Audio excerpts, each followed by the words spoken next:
Okay जी, CAF 8 audit and assurance के students के लिए ये वीडियो डेडिकेटेड है और इसके अंदर बेसिकली मैं क्या कवर करने जा रहा हूँ, जो आपके पास बेसिकली ये वाले डेज़ हैं जिसके अंदर आप रिवीजन कर रहे हैं। तो डेफिनेटली टॉपिक्स की रिवीजन जो है बड़ी क्रिटिकल है, बट देन अगेन आपको पता है कि पेपर हाईली प्रैक्टिकल नेचर का होता है और एप्लीकेशन ऑफ कॉन्सेप्ट्स और एग्ज़ाम टेक्निक जो है वो ज़्यादा इंपॉर्टेंट होती है। तो उस हवाले से मैंने कहा कि आप लोग अपनी तैयारी करते रहें, लेकिन मैं आपको एक एग्ज़ाम अप्रोच रिफ्रेशर देता हूँ और एग्ज़ाम अप्रोच रिफ्रेशर के अंदर जनरल बातें नहीं करूँगा, बल्कि स्पेसिफिक बातें करूँगा कि भाई पिछले 5 अटैम्प्ट्स के जो पेपर हैं उनके अंदर क्या क्या क्वेश्चंस टेस्ट हुए हैं और उनको किस तरीके से अप्रोच करना था।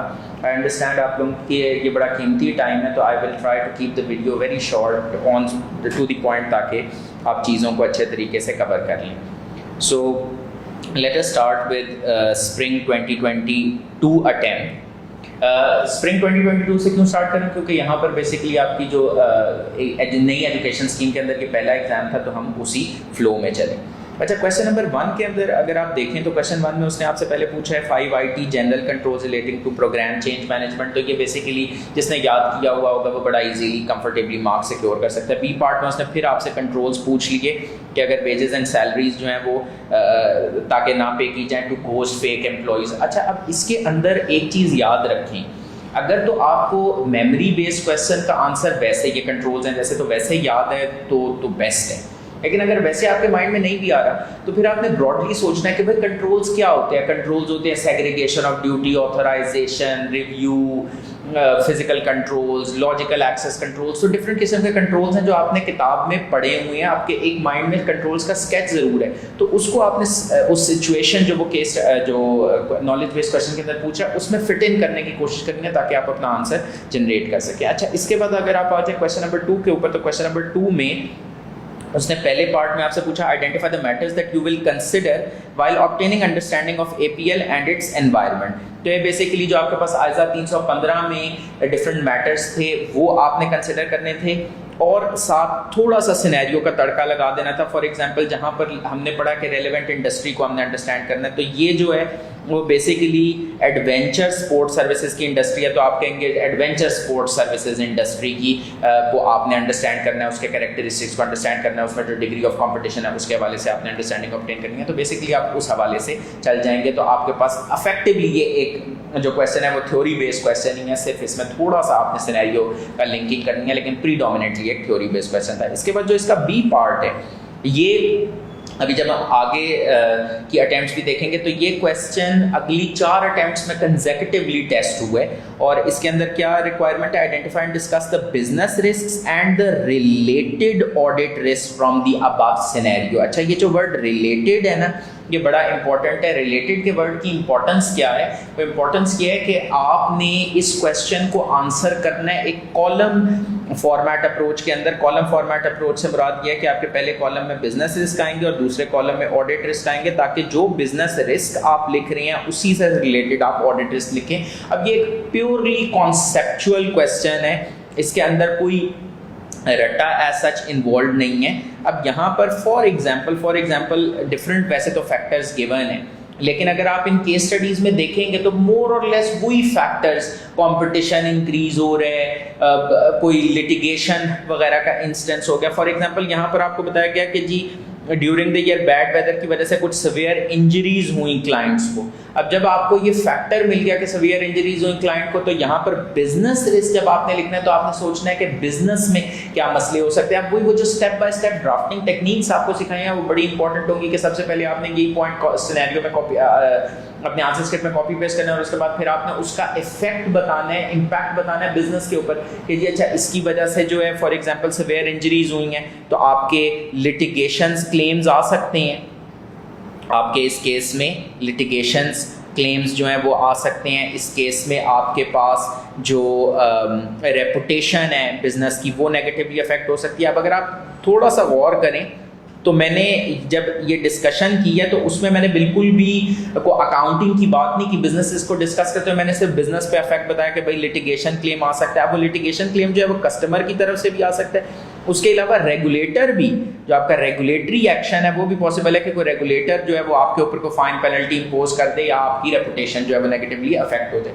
ये आपने बिजनेस रिस्क के अंदर, ये बात आपने बिजनेस रिस्क के अंदर डिस्कस कर ली। फिर उसके बाद जब आप ऑडिट रिस्क पे आते हैं तो ऑडिट रिस्क में लिखते हो आपने कैटेगोरिकली ये बात करनी है कि भाई ऑडिट रिस्क इसमें ये होगा कि वो लिटिगेशंस क्लेम्स जो हैं उनकी अकाउंटिंग ठीक से ना हुई हो, जिसकी वजह से प्रोविजंस जो हैं वो अंडरस्टेटेड हो, एक्सपेंसेस अंडरस्टेटेड हो, या अगर आउटफ्लो प्रोबेबल नहीं है और पॉसिबल है तो कॉन्टिजेंट लायबिलिटी का डिस्क्लोजर का तो सिरे से ओमिटेड हो या इनएडिक्वेट हो। ये वो वर्ड्स हैं जो मैं आपको बता रहा हूँ, जो कि की वर्ड्स हैं जो एग्जामिनर आपके आंसर में देखना चाह रहा होगा। फिर आपने थोड़ा सा केयरफुल रहना है।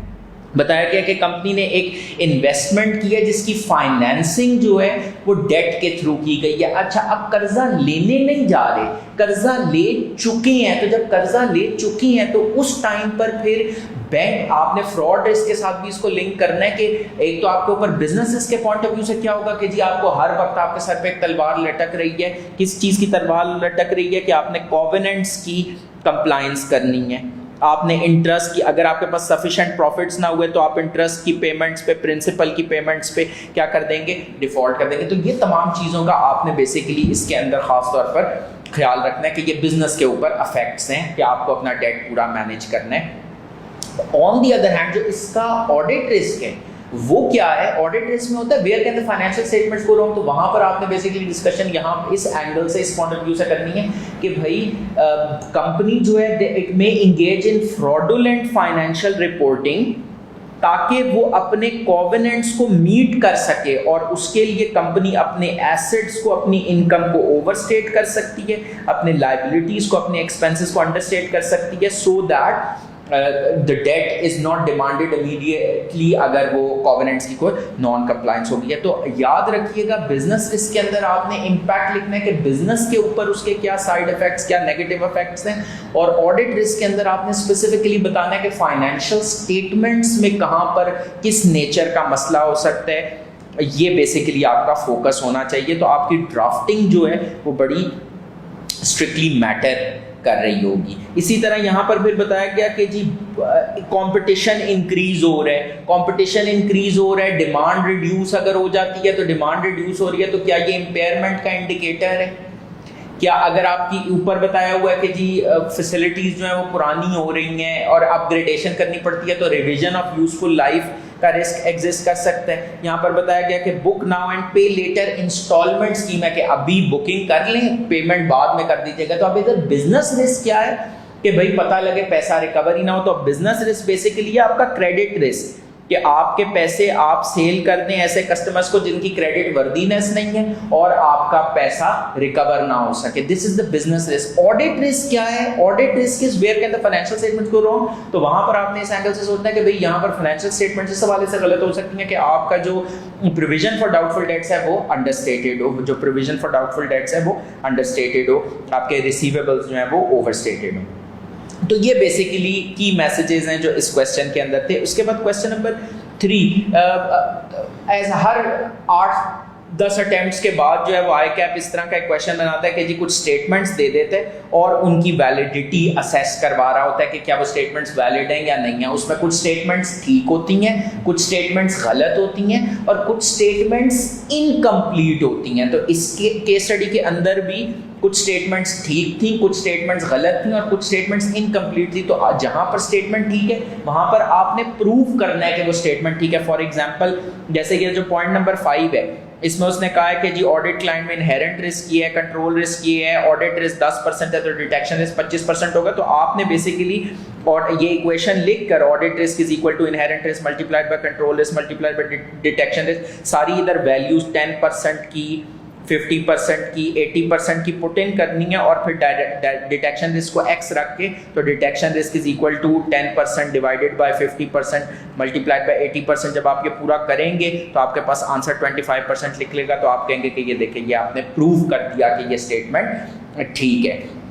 इसी तरीके से कुछ स्टेटमेंट्स इधर गलत हैं। तो यहाँ पर ये अब आपका प्योरली जो आपका ऑडिट रिस्क का एक कॉन्सेप्चुअल क्वेश्चन था कि ऑडिट रिस्क की आपकी अंडरस्टैंडिंग ठीक है या नहीं है, वो उस चीज़ को कवर कर रहा था। फिर कुछ स्टेटमेंट्स जो है वो इनकम्प्लीट होती हैं। फॉर एग्जांपल जैसे स्टेटमेंट नंबर 2 है audit risk is derived from errors arising out of inherent risk which are not prevented detected by entities internal controls। लेकिन ऑडिट रिस्क की जो इक्वेशन है, ये जो अभी हमने इक्वेशन लिखी है, इसके अंदर डिटेक्शन रिस्क भी तो है, तो यहाँ पर ये इनकम्प्लीट है कि यहाँ पर जो डिटेक्शन रिस्क वाला एलिमेंट है उसको डिसरिगार्ड कर दिया गया है। तो पहली स्टेटमेंट है वो गलत है, क्योंकि वो कह रहे हैं inherent risk can be lowered by a strong control environment और ओवरसाइड बाय द एंटिटी।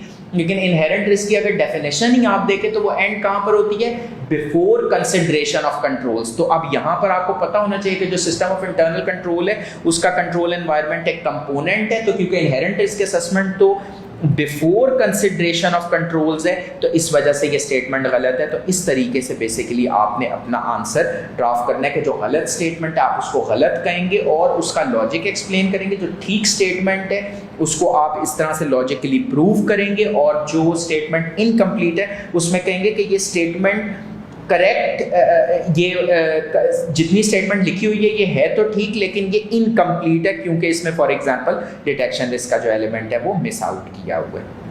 अच्छा, इसके बाद आपके पास आ जाता है question number 4। In the light of code of ethics for chartered accountants identify the threats to the fundamental principles and discuss how your firm would evaluate these threats in the context of accepting the client and engagement.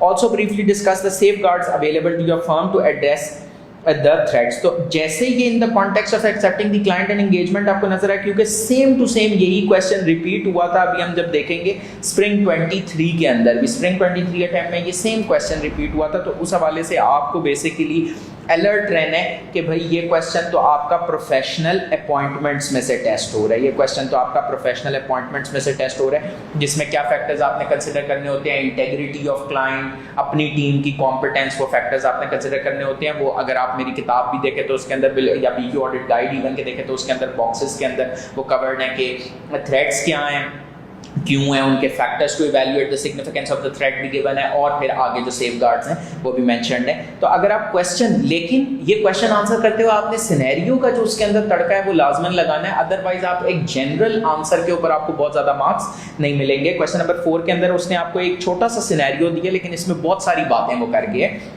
Your firm has been approached by a recently formed IT company, Data Technology Limited, for appointment as its statutory auditors. DTL is mainly owned by 3 foreign companies who are all registered abroad in tax haven countries। ये heaven के spellings गलत हैं, कि HAVEN होना चाहिए था।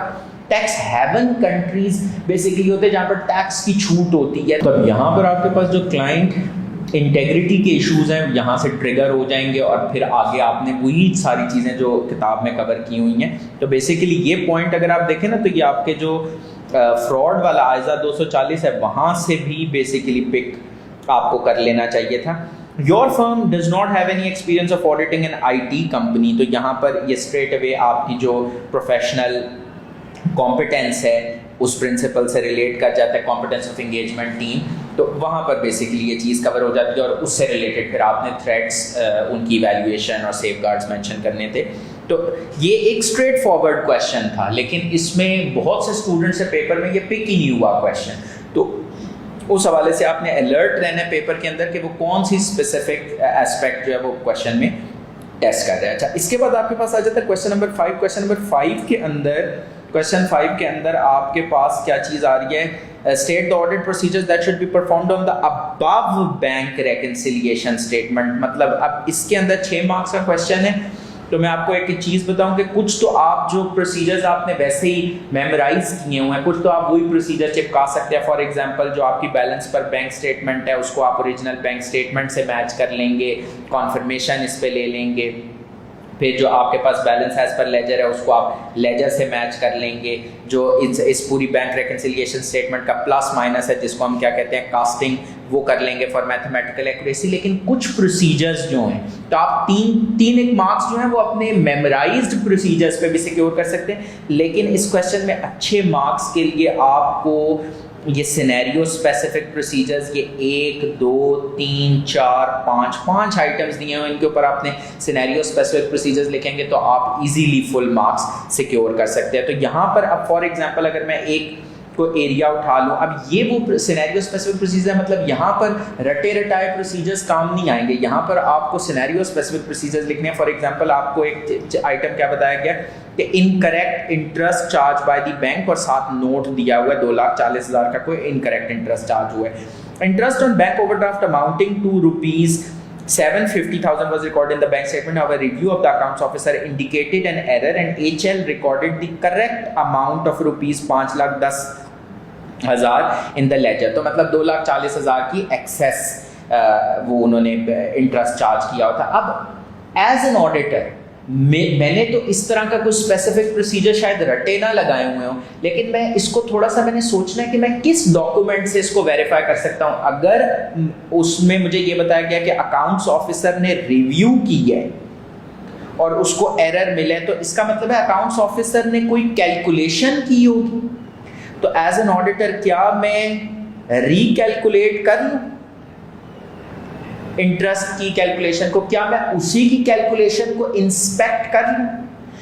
अगर गलती आइडेंटिफाई हुई है तो क्या अकाउंट्स ऑफिसर ने बैंक को खत या ईमेल नहीं की होगी, और क्या बैंक का उसके ऊपर कोई जवाब नहीं होगा? तो मैं वो चीजें देख सकता हूं। तो इंस्पेक्ट द रेलेवेंट डॉक्यूमेंट ताकि आप उस इंटरेस्ट के नंबर को वेरीफाई करें। तो ये अब प्रोसीजर है जो कि सिनेरियो स्पेसिफिक है, मतलब ये आपका सिनेरियो स्पेसिफिक प्रोसीजर होगा, इसमें कोई रटी रटाई चीज नहीं चलेगी। फिर एक छोटा सा बी पार्ट है कि जी रिसिट्स पेमेंट्स का कट ऑफ जो है वो इससे वेरीफाई हो सकता है या नहीं हो सकता। तो डेफिनेटली इसी केस स्टडी के थ्रू पता लग रहा था कि वो वेरीफाई हो सकते हैं। अच्छा, question number 6, critically analyze the above representations given by the audit client। यहाँ पर एक चीज बड़ी इंपॉर्टेंट है, above representations। अच्छा, इसमें ना स्टूडेंट्स को एक चीज सिखाई जाती है कि अच्छा अगर इस जो गिवन representations है उनमें से गलती ना निकल रही हो तो बाकी चीजें लिखना शुरू कर दें कि डेट नहीं डाली हुई है, लेटर हेड पर नहीं है, ये सब बकवास है, इस पे कोई नंबर नहीं मिलनी है। क्यों? क्योंकि उसने क्या पूछा है, उसने कहा है कि मैंने आपको दिया ही एक एक्सट्रैक्ट फ्रॉम रिप्रेजेंटेशन लेटर है, तो इधर उधर की बातों पे कोई मार्क्स नहीं मिलनी है, मार्क्स इन्हीं की करेक्शन पे मिलनी है। और जब उसने कहा क्रिटिकली एनालाइज, तो आपने इनमें से गलतियां निकालनी है। अब वो कह रहे हैं no management employees involved in any fraudulent activity, तो अब जिसने आइजा 240 में रिप्रेजेंटेशंस अच्छे से कवर की होंगी वो इजीली आइडेंटिफाई कर लेगा कि इसमें तो बहुत सारे लोग इन्वॉल्व थे और इस तरह की रिप्रेजेंटेशन तो नहीं थी। रिलेटेड पार्टी में जिसने आइजा 550 की रिप्रेजेंटेशन कवर की होंगी वो इसको कवर कर लेगा। फिर अब यहाँ पर कितनी बारीक सी चीज उसने की, all the uncorrected misstatements identified are immaterial individually. अब ये तो सबको पता ही है कि इंडिविजुअली भी होता है एंड इन एग्रीगेट भी होता है, तो एग्रीगेट वालों को भी कंसीडर करना होता है, और प्लस फिर एक जो summary of uncorrected miss statements हैं उनको एनेक्स भी करना होता है रिप्रेजेंटेशन लेटर में, तो वो एनेक्सर भी मिसिंग है। तो यहाँ पर अब आपने बेसिकली सिर्फ इन्हीं 3 रिप्रेजेंटेशंस तक अपना क्रिटिसिज्म जो है वो महदूद रखना था। इसके बाद क्वेश्चन नंबर 7 पे अगर आ जाए तो क्वेश्चन नंबर 7 14 मार्क्स का क्वेश्चन है और एक अच्छा बड़ा क्वेश्चन रिपोर्टिंग के ऊपर उसने पूछा। In each of the above independent situations, अच्छा ये बड़ा इंपॉर्टेंट होता है कि सिचुएशंस आपस में लिंक्ड है कि इंडिपेंडेंट का मतलब है 2 डिफरेंट क्लाइंट से रिलेटेड है, तो आपने इनको कलेक्टिवली कंसिडर नहीं करना। Discuss the reporting implications including the changes that needs to be made in the audit report as illustrated in ISA 700। अब इसमें जो पहला सिनेरियो है, ये पहला scenario, you are the audit partner in a firm of chartered accountants following independent matters for the year ended 31 December 2021 are presently under consideration. अभी ये जो पहला सिनेरियो था इसके अंदर बेसिकली ये था कि उन्होंने एक सॉफ्टवेयर इंप्लीमेंट कर दिया और उसमें मसले कहाँ पर आ गए, इन्वेंट्री पेएबल रिसीवेबल मॉड्यूल में, और उसने क्लियरली लिख दिया that the audit team has been unable to verify these balances through alternate means. अब ये अगर आप सिनेरियोज देखें ना, तो जो इलिस्ट्रेशन आइजाज के अंदर गिवन है, मेरी किताब के अंदर भी गिवन है, आईकैप टेक्स्ट के अंदर भी गिवन है, ये सिनेरियो उसी इलिस्ट्रेशन में से एक्सट्रैक्ट हुआ है। मतलब ये अगर किसी ने वो इलिस्ट्रेशन कवर की होती तो उसको पता लग जाता कि भाई ये तो डिस्क्लेमर ऑफ ओपिनियन का सिनेरियो है, क्योंकि काफ़ी ह्यूज बैलेंसेज हैं जो कि आपके प्रॉफिट का, आपके नेट एसेट्स का एक बड़ा चंक और मल्टीपल एफएसएलआईज इफेक्ट हो रहे हैं, तो डिस्क्लेमर ऑफ ओपिनियन जो है वो आ जाता है। अब यहाँ पर लेकिन आपने अपने आंसर को एक सीक्वेंस में लेकर चलने कि भाई यहाँ पर इनएबिलिटी टू ऑब्टेन साई है ड्यू टू किस वजह से, due to circumstances beyond management control. मामला मटेरियल भी है, वो कैलकुलेशन आप करें, और परवेसिव भी है। क्यों परवेसिव है, क्यों मटेरियल है, इसके लॉजिक सारे आपने बताने हैं। फिर कम्युनिकेट TCWG, और उसके बाद आपने क्या करना है, कौन सा ओपिनियन एक्सप्रेस करना है, डिस्क्लेमर ऑफ ओपिनियन एक्सप्रेस करना है, और basis for disclaimer of opinion में आपने उसके रीजंस एक्सप्लेन करना है। डिस्क्लेमर ऑफ ओपिनियन के अंदर ऑडिट रिपोर्ट में बेतहाशा चेंजेस आती हैं। For example, we were engaged to audit, we have audited the financial statements, replace हो जाता है we were engaged to audit, auditors responsibilities के सेक्शन में काफ़ी सारी चेंजेस आ जाती हैं। Basis for disclaimer of opinion में आप उसकी पूरी रीजनिंग एक्सप्लेन कर देते हैं, अदर इन्फॉर्मेशन सेक्शन आता ही नहीं है उस ऑडिट रिपोर्ट के अंदर, तो वो काफ़ी सारी चेंजेस हैं जो कि उसके अंदर कवर होती हैं, तो वो आपने यहाँ पर मेंशन करनी थी। तो ये वही स्टूडेंट इस क्वेश्चन को अच्छे से आंसर कर सकता था जिसने स्पेसिफिकली डिस्क्लेमर ऑफ ओपिनियन का फॉर्मेट देखा होता और उसको पता था कि भाई इसके इस सिनेरियो के अंदर क्या क्या चेंजेस इसमें आती हैं। इसके बाद आपके पास जो बी पार्ट है उसमें आपको your firm has been appointed as auditor in place of retiring auditor for Smart Footwear Limited, a listed company. एक अच्छी चीज जो मैं नई एजुकेशन स्कीम में देख रहा हूं कि जब उसने आपसे लिस्टेड कंपनी, वो हमेशा केस स्टडी में लिख के बताता है कि ये लिस्टेड कंपनी है या नहीं है, ठीक है ना। तो ये क्लैरिटी आपको केस स्टडी में दी जाती है। अच्छा, ये वाली अब लाइन पढ़ते साथ ही आपके माइंड में क्लिक करना चाहिए कि यहाँ पर क्या आएगा, एक अदर मैटर पैराग्राफ आएगा। क्यों आएगा? क्योंकि इनिशियल ऑडिट एंगेजमेंट है और फिर आपने अदर मैटर पैराग्राफ के कंटेंट्स भी मेंशन करने हैं ताकि आपका एक अच्छा कॉम्प्रिहेंसिव आंसर जनरेट हो फॉर 7 मार्क्स। अच्छा, आगे फिर उसने बताया कि जी इन्होंने इनके बहुत सारे रिटेल आउटलेट्स और IFRS 16 जो है वो पहली मर्तबा इंप्लीमेंट किया और सिग्निफिकेंट अकाउंटिंग पॉलिसी का चेंज है, और TCWG को भी कम्युनिकेट किया था बोर्ड लेटर के थ्रू, ऑडिट कमेटी की मीटिंग में डिस्कस हुआ था। ये सारे जो हिंट्स हैं, अब आपने बेसिकली जब अपने आंसर की ड्राफ्टिंग करनी है तो वो जो ड्राफ्टिंग है, मैंने रिपोर्टिंग सिनेरियोज आपके साथ शेयर किए हैं, उसमें आपने पिक कर लेना कि अच्छा इसमें कोई मटेरियल स्टेटमेंट तो नहीं है, तो यहाँ पर की ऑडिट मैटर सेक्शन वाली चीजें डिस्कस होनी है, लेकिन उसको एक लॉजिकल सीक्वेंस में, एक लॉजिकल स्ट्रक्चर में लेके चलना है। पहले आपने बात करनी है कि भाई यहाँ पर की ऑडिट मैटर में इधर एप्लीकेबल क्यों है, क्योंकि ये लिस्टेड कंपनी है। फिर आपने बात करनी है कि क्या ये मामला कम्युनिकेट हुआ है टू TCWG। बिल्कुल कम्युनिकेट हुआ है। आपको ऑडिट कमेटी में TCWG होते हैं ना, बोर्ड लेटर, बोर्ड कौन होता है, board of directors is those charge with governance, TCWG। तो बेसिकली ये मामला कम्युनिकेट हुआ है। फिर दूसरी चीज क्या होती है कि क्या इस मामले में सिग्निफिकेंट ऑडिट अटेंशन रिक्वायर्ड थी। इसमें सिग्निफिकेंट ऑडिट अटेंशन रिक्वायर्ड थी या नहीं, कैंट पे फोकस है मेरा, इसलिए कि ये एक सिग्निफिकेंट ट्रांजैक्शन थी। कैसे पता लगा सिग्निफिकेंट ट्रांजैक्शन थी? कि number of retail outlets involve थे, तो ये एक सिग्निफिकेंट ट्रांजैक्शन थी। और उसके बाद was it the matter of the most significance in the current period audit। ये कैसे पता लग रहा है? इस तरह पता लग रहा है कि टीम की सिग्निफिकेंट एफर्ट्स लगी, बड़ी एक्सटेंसिव डिटेल डिस्कशन हुई ऑडिट कमेटी के साथ, और इवन के बोर्ड लेटर में भी इस चीज को रेफर किया गया। तो ये वो इंडिकेटर्स हैं जो कि बता रहे हैं कि this matter was of the most significance in the current period audit. इस वजह से ये की ऑडिट मैटर सेक्शन में इंक्लूड होगा, और फिर की ऑडिट मैटर्स में इसकी तफसीलात जो है वो प्रोवाइड की जाएंगी। की ऑडिट मैटर के कंटेंट्स क्या होंगे वो भी आपको ब्रीफली मेंशन कर देने चाहिए, ताकि आप कोई ऐसा सिरा छोड़े ना कि एग्जामिनर आपके मार्क्स डिडक्ट कर सके।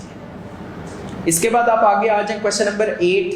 ये एक थ्योरी बेस्ड क्वेश्चन है। थ्योरी बेस्ड क्वेश्चन में वही बात है कि अगर आपके पॉइंट्स रिफ्रेश्ड होंगे तो आप अच्छा लिख सकते हैं, लेकिन खुदा ना खास्ता देखिए थ्योरी बेस्ड क्वेश्चन किसी को भी 100% याद नहीं रहते। स्टूडेंट सोच के जाते हैं कि जी थ्योरी बेस्ड क्वेश्चन में तो हम फुल मार्क्स लेंगे। फुल मार्क्स आमतौर पर कम स्टूडेंट सिक्योर करे होते हैं क्योंकि बहुत से पॉइंट्स मिस हो जाते हैं। तो इवन अगर मिस भी हो रहे हैं तो आपने थोड़ा सा लॉजिकली सोचना है कि अच्छा इस एरिया में हमने कॉन्सेप्ट्स क्या डेवलप किए थे, तो जो कॉन्सेप्ट्स डेवलप किए थे उस हिसाब से चल लेंगे, तो आपका ये एरिया जो है वो सॉल्व हो जाएगा। उसके बाद आपके पास आ जाता है क्वेश्चन नंबर 9। क्वेश्चन नंबर 9 के अंदर जो रिक्वायरमेंट थी वो क्या थी कि for each of the above independent situations आपने discuss from an audit perspective the impact on the financial statements. तो आपसे पूछ क्या रहा है? वो पूछ रहा है इफेक्ट ऑन फाइनेंशियल स्टेटमेंट्स, और फिर वो आपसे पूछ रहा है ऑडिट प्रोसीजर्स। अच्छा, बहुत से स्टूडेंट्स जो हैं वो एक अंधेपन का मुजाहिरा करते हैं कि नीचे लिखा हुआ है, बोल्ड में करके लिखा हुआ है कि reporting implications are not required, फिर भी वो रिपोर्टिंग इम्प्लीकेशंस लिखाएंगे। तो आपने इस मामले में ये जो चीज नॉट रिक्वायर्ड है उसको भी कैटेगोरिकली अंडरलाइन करना, ताकि आपको बिल्कुल क्लियर हो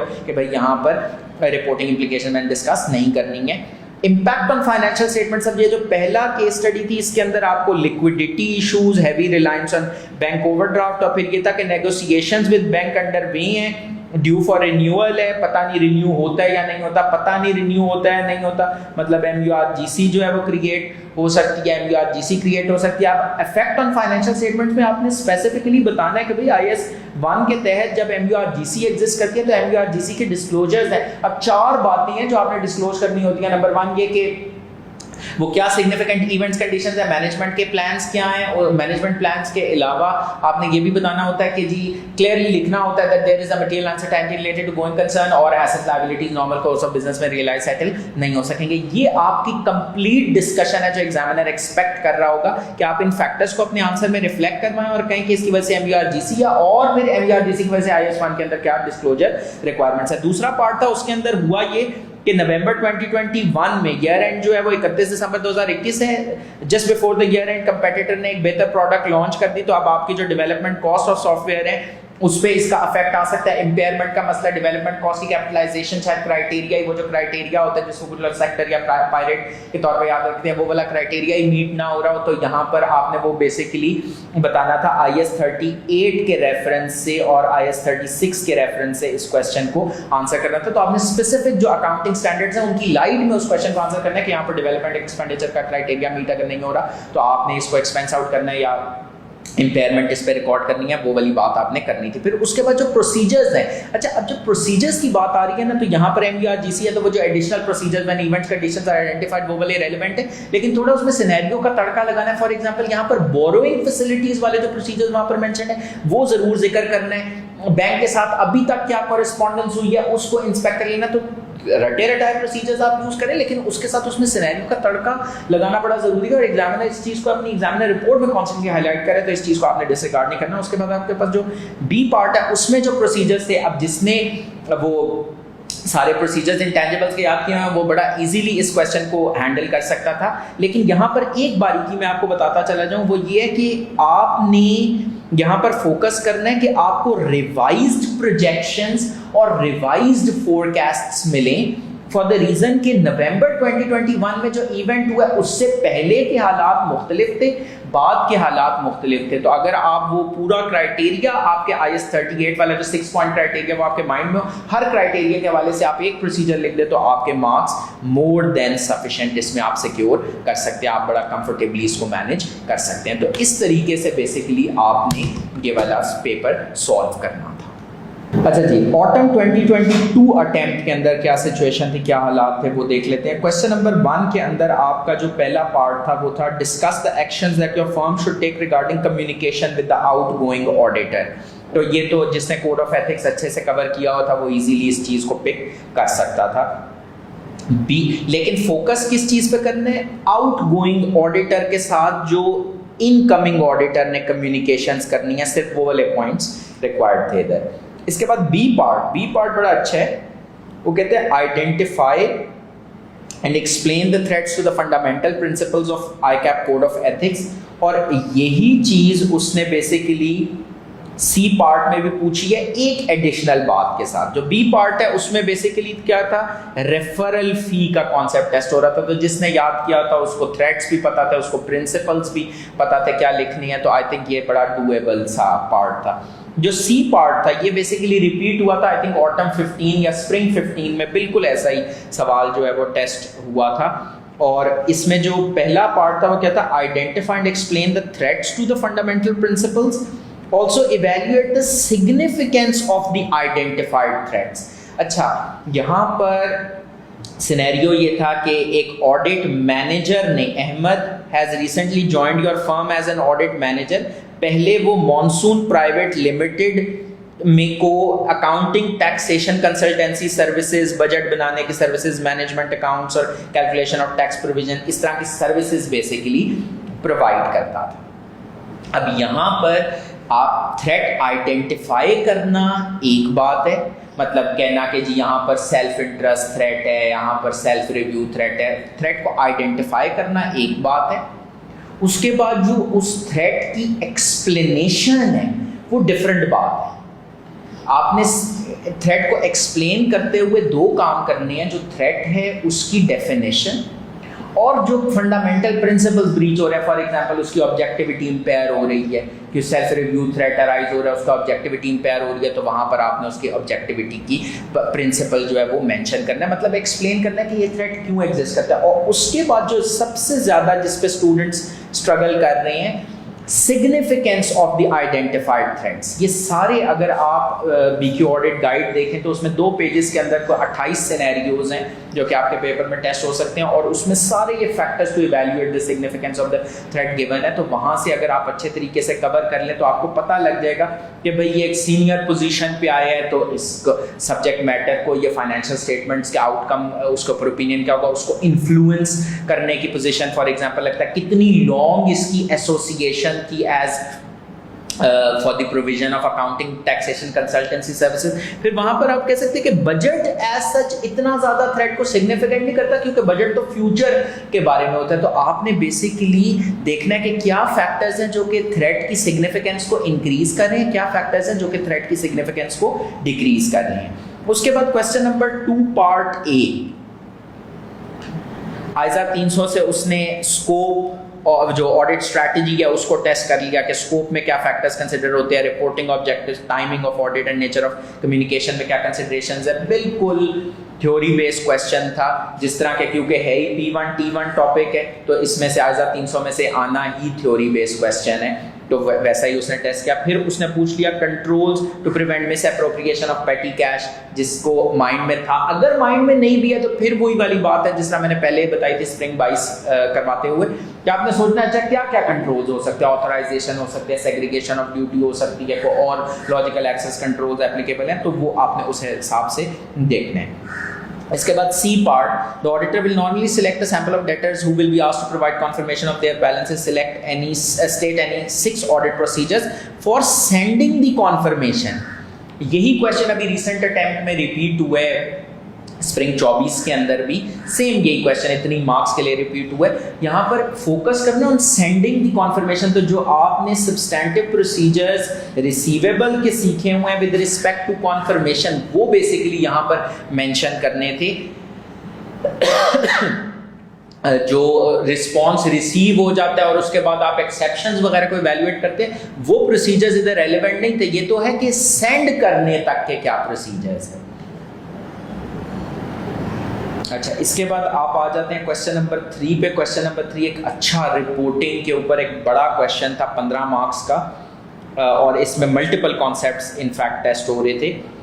Briefly evaluate each of the above independent situations and discuss the impact of each matter on the audit report, including impact on the key audit matter section if any.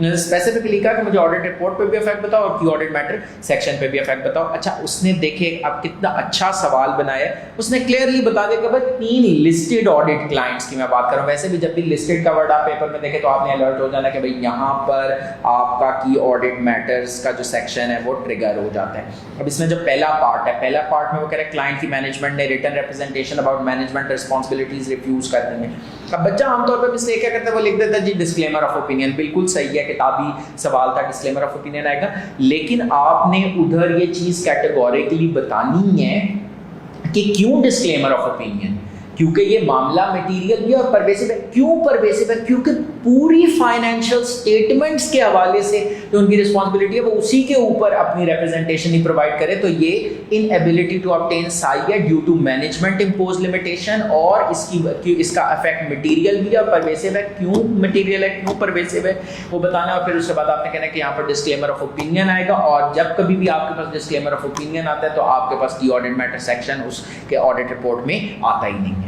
इसके बाद आपके पास B part में other information section भी नहीं आता। अगर आपके पास time हो आप बाकी भी चीजें डिस्क्लेमर ऑफ ओपिनियन के केस में आती हैं वो इधर मेंशन कर सकते हैं कि ऑडिट मैटर सेक्शन नहीं आता, अदर इंफॉर्मेशन सेक्शन नहीं आता, क्योंकि ये सारी इफेक्ट्स ऑन ऑडिट रिपोर्ट। अच्छा, इसके बाद फिर आपके पास बी पार्ट में आ जाता है Power Generation Limited has used the fuel price as at 30 June 2022 to value its closing fuel inventories. जो फ्यूल प्राइस 30 जून मतलब ईयर एंड पर चल रही थी, इसका इफेक्ट क्या हुआ कि जो आपके बुक्स में क्लोजिंग इन्वेंटरी 500 मिलियन पे पड़ी हुई थी वो 750 मिलियन पे पहुंच गई।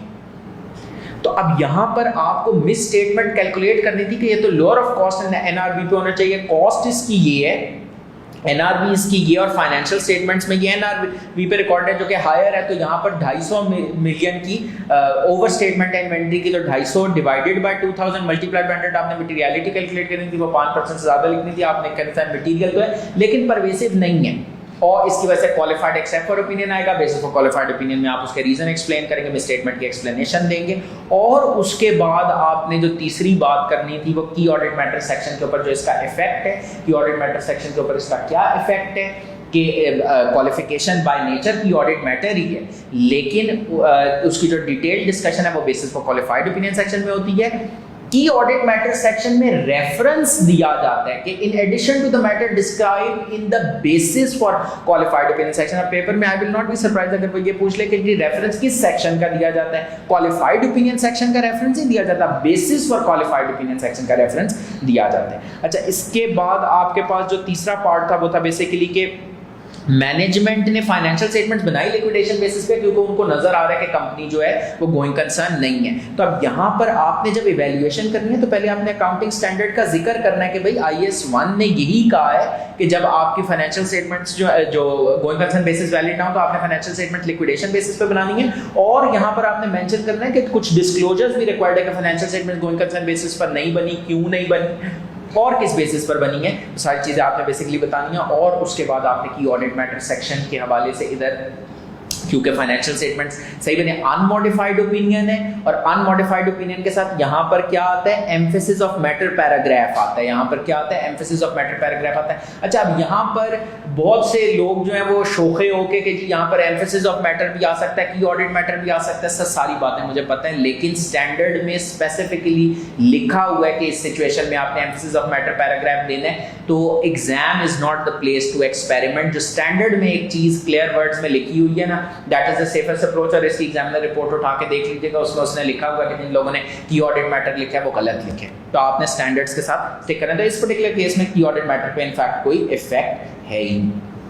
इसके बाद आपके पास आ जाता है क्वेश्चन नंबर 4, वही टिपिकल क्वेश्चन था की ऑडिट रिस्क्स का इन दी अबव सिनेरियो, आइडेंटिफाई करें की ऑडिट रिस्क। और पहली दफा है कि आपने हिस्ट्री में गोइंग कंसर्न का नाम अपने पेपर में खुद मेंशन किया, लेकिन लिखा क्या कि जी इग्नोर कर दें वो रिस्क। अब अगेन ये वही ऑडिट रिस्क वाला क्वेश्चन है, हमने इसकी ड्राफ्टिंग ऑलरेडी देख ली है। अब सिनेरियो को केयरफुली रीड करना यहाँ पर बड़ा इंपॉर्टेंट था, क्योंकि आपने सिनेरियो में से पॉइंट्स जो हैं वो पिक करने थे। आपके पास वर्ड इंपोर्ट का आया, इंपोर्ट के वर्ड के साथ ही आपको फॉरन पिक हो जाना चाहिए कि भाई गलत रेट यूज किया होगा तो परचेजेस पेबल्स में मिस स्टेटमेंट हो जाएगी, या रेंट पर रीट्रांसलेट नहीं किया होगा तो पेबल्स और जो एक्सचेंज डिफरेंसेस हैं वो मिसस्टेटेड हो सकती हैं। तो आपने बड़ा केयरफुली अगर सिनेरियो को रीड करके चलेंगे तो आप बड़े इजीली मार्क्स अपने पिक कर सकते हैं। फिर ये बी पार्ट जो है यूनिक नेचर का क्वेश्चन, जो हर पेपर में एक आध वो कोई यूनिक नेचर का क्वेश्चन करते हैं। इस तरह का क्वेश्चन ICAP में बहुत फ्रीक्वेंटली टेस्ट नहीं हुआ था पास्ट में, CFAP या ACCA में तो ये कई मरतबा टेस्ट इस तरह से हो चुका था। असेस करें NFL की ability to continue as a going concern, और आगे था also suggest the audit procedures which your team needs to perform। अब बहुत से बच्चे ने असेसमेंट वाले एरिया को डिसरिगार्ड ही कर दिया, तो आपने पेपर के अंदर बड़ा अलर्ट रहना है कि वो आपसे एक ही रिक्वायरमेंट के अंदर मल्टीपल चीजें पूछे, तो आपने सारी चीजों को इफेक्टिवली कवर करके चलना है। असेसमेंट के अंदर के गोइंग कंसर्न है या नहीं आपने देखना है कि फॉर एग्जांपल यहाँ पर मसला क्या आ रहा था कि रेस्टोरेंट का बिजनेस था और उनके ऊपर कुछ इंपोर्ट रिस्ट्रिक्शंस आ गई थी for its most selling items. तो आपने देखना था कि भाई कंपनी के पास क्या कोई ऑल्टरनेटिव प्लान है, क्योंकि अगर कोई ऑल्टरनेटिव प्लान नहीं है तो फिर जो मोस्ट सेलिंग आइटम है अगर वही नहीं सेल हो सकेगा, वही नहीं बनाया जा सकेगा, तो फिर आपके रेवेन्यूज, आपकी प्रॉफिटेबिलिटी सब्सटेंशियली श्रिंक कर जाएगी, रिड्यूस हो जाएगी। फिर आपने प्रोसीजर्स वो जो एडिशनल प्रोसीजर्स हैं वो लिखने थे, लेकिन साथ सिनेरियो का तड़का मस्त था। अच्छा, क्वेश्चन नंबर 5 बड़ा अच्छा सवाल था, और ICAP आई मस्ट से कि अभी तक हैज़ बीन काइंड कि वो एनालिटिकल प्रोसीजर्स को जितना टेक्निकल तरीके से टेस्ट कर सकता उतना उसने टेक्निकली इसको टेस्ट नहीं किया। इसके अंदर बेसिकली रिक्वायरमेंट क्या है, comment on the suitability of analytical procedure as a substantive procedure perform by audit team, also suggest and changes made in the analytical procedure. Suitability के बारे में वो बात कर रहे हैं कि टीम ने क्या किया कि पेरोल कॉस्ट को रेवेन्यू के साथ लिंक करके, तब यहाँ पर एक प्रिंसिपल आया 520 का टेस्ट, स्पेसिफिक प्रिंसिपल आइजा 520 का टेस्ट कर रहा था कि भाई सूटेबल कब होता है, जहां पर plausible predictable relationship among data exist करते हो, तो पेरोल और रेवेन्यू का कोई डायरेक्ट को रिलेशन एग्जिस्ट नहीं करता, तो इस वजह से ये सूटेबल नहीं था। तो आपने बेसिकली ये चीज बतानी थी कि जहां पर plausible predictable relationships trends exist करते हो वहां पर आपने सब्सटैंटिव एनालिटिकल प्रोसीजर उस तरीके से यूज करना, तो ये सूटेबल नहीं था। और फिर आपने जो analytical substantive analytical procedure audit of payroll के सब्सटैंटिव प्रोसीजर्स में कवर किए हुए थे, वो मेंशन कर रहे थे कि आप लास्ट ईयर की ऑडिटेड पेरोल की फिगर उठाएंगे, उसके अंदर जॉइनर्स लीवर्स इंक्रीमेंट का इफेक्ट इनकॉर्पोरेट करेंगे टू वर्कआउट। और फिर एक चीज जो बड़ी इंपॉर्टेंट है, इसके ऊपर मैंने एक छोटी सी रील भी बनाई थी कि जब भी आप सब्सटैंटिव एनालिटिकल प्रोसीजर लिख रहे हो तो आपका जो आखिरी पॉइंट है वो क्या होना चाहिए, investigate significant fluctuations and differences. अगर आपने ये point investigate significant fluctuation differences नहीं लिखा तो आपको मार्क्स, आपके इजी एक मार्क जो है वो बेसिकली लूज हो जाएगा और एक नेगेटिव इंप्रेशन भी एग्जामिनर पे पड़ेगा। और ये इतनी इंपॉर्टेंट बात है कि अगर आप एग्जामिनर कमेंट इस क्वेश्चन के ऊपर देखें तो उसमें भी एग्जामिनर ने ये चीज हाईलाइट की है। अच्छा, इसके बाद फिर आपके पास आ गया क्वेश्चन नंबर 6। क्वेश्चन नंबर 6 के अंदर उसने ऑडिट प्रोसीजर्स पूछे इन्वेंट्री के ऊपर, लेकिन अच्छा तीनों सिनेरियोज में उसने इन्वेंट्री के कुछ स्पेसिफिक सिचुएशंस उठाई। फॉर एग्जाम्पल पहली सिचुएशन में उसने उठाया कि जहां पर इन्वेंट्री काउंट प्रैक्टिकेबल नहीं है, कोई रेडियो एक्टिव सब्सटेंसेज है, हैजर्डस सब्सटेंसेज है, तो अब इसमें क्या ऑल्टरनेट प्रोसीजर्स होंगे वो टेस्ट कर लिए। सेकंड सिचुएशन के अंदर उसने पूछा कि इन्वेंट्री जो है वो थर्ड पार्टी के पास, बहुत से बच्चों को पता ही नहीं लगा कि ये सिनेरियो इन्वेंट्री थर्ड पार्टी के पास पड़ी हुई है। तो अगर आपको ये पता लग जाता सेकंड सिचुएशन के अंदर कि इन्वेंट्री थर्ड पार्टी के पास पड़ी हुई है तो आपके लिए पॉसिबल था कि आप इसके प्रोसीजर्स लिख लेते। तो यहाँ पर वो before, during and after the inventory count वाले प्रोसीजर्स नहीं पूछे उसने, बल्कि उसने आपसे स्पेसिफिक सिचुएशंस के ऊपर प्रोसीजर्स पूछे। अच्छा, सबसे मज़ेदार सवाल जिसके टेस्ट होने की प्रोबेबिलिटी फॉर ऑटम 2024 अटेम्प्ट भी मेरे ख्याल में है, वो क्या है, for each of the above situation evaluate the need for amendment in the financial statements and suggest the auditors course of action. पहली सिचुएशन के अंदर, अच्छा अब यहाँ पर ये चीज आइडेंटिफाई, बच्चा बड़ा कंफ्यूज होता है कि हमने रटे रटाए प्रोसीजर्स लिखने हैं, हमने सिनेरियो स्पेसिफिक प्रोसीजर्स लिखने हैं। याद रखिएगा यहाँ पर आपने सिनेरियो स्पेसिफिक प्रोसीजर्स लिखने हैं। यहाँ पर अभी आपको ये बताया गया कि बोर्ड ने फाइनेंशियल स्टेटमेंट्स अप्रूव कर दी हैं 7 सितंबर 2022 को, before signing the audit report. तो यहाँ से आपको पता लग जाना चाहिए कि सिचुएशन जो है वो before the signing of audit report है, मतलब अभी आप phase A events up to the date of the audit report में, और वहां पर आपको पता लगा कि भाई कोई चीजें जो है वो रिटर्न होना शुरू हुई हैं किसी डिफेक्ट की वजह से। तो आपका बेसिकली इन्वेंट्री का राइट डाउन का इशू इधर आ जाता था, इधर आपका जो सेल्स रिटर्न के इश्यूज हैं वो बेसिकली अराइज हो जाते थे, इसकी वजह से आपको सेल्स, कॉस्ट ऑफ सेल्स वगैरह में जो एडजस्टमेंट्स करनी है वो तमाम चीज़ें इधर आ जाती थी। तो ये एडजस्टिंग इवेंट था।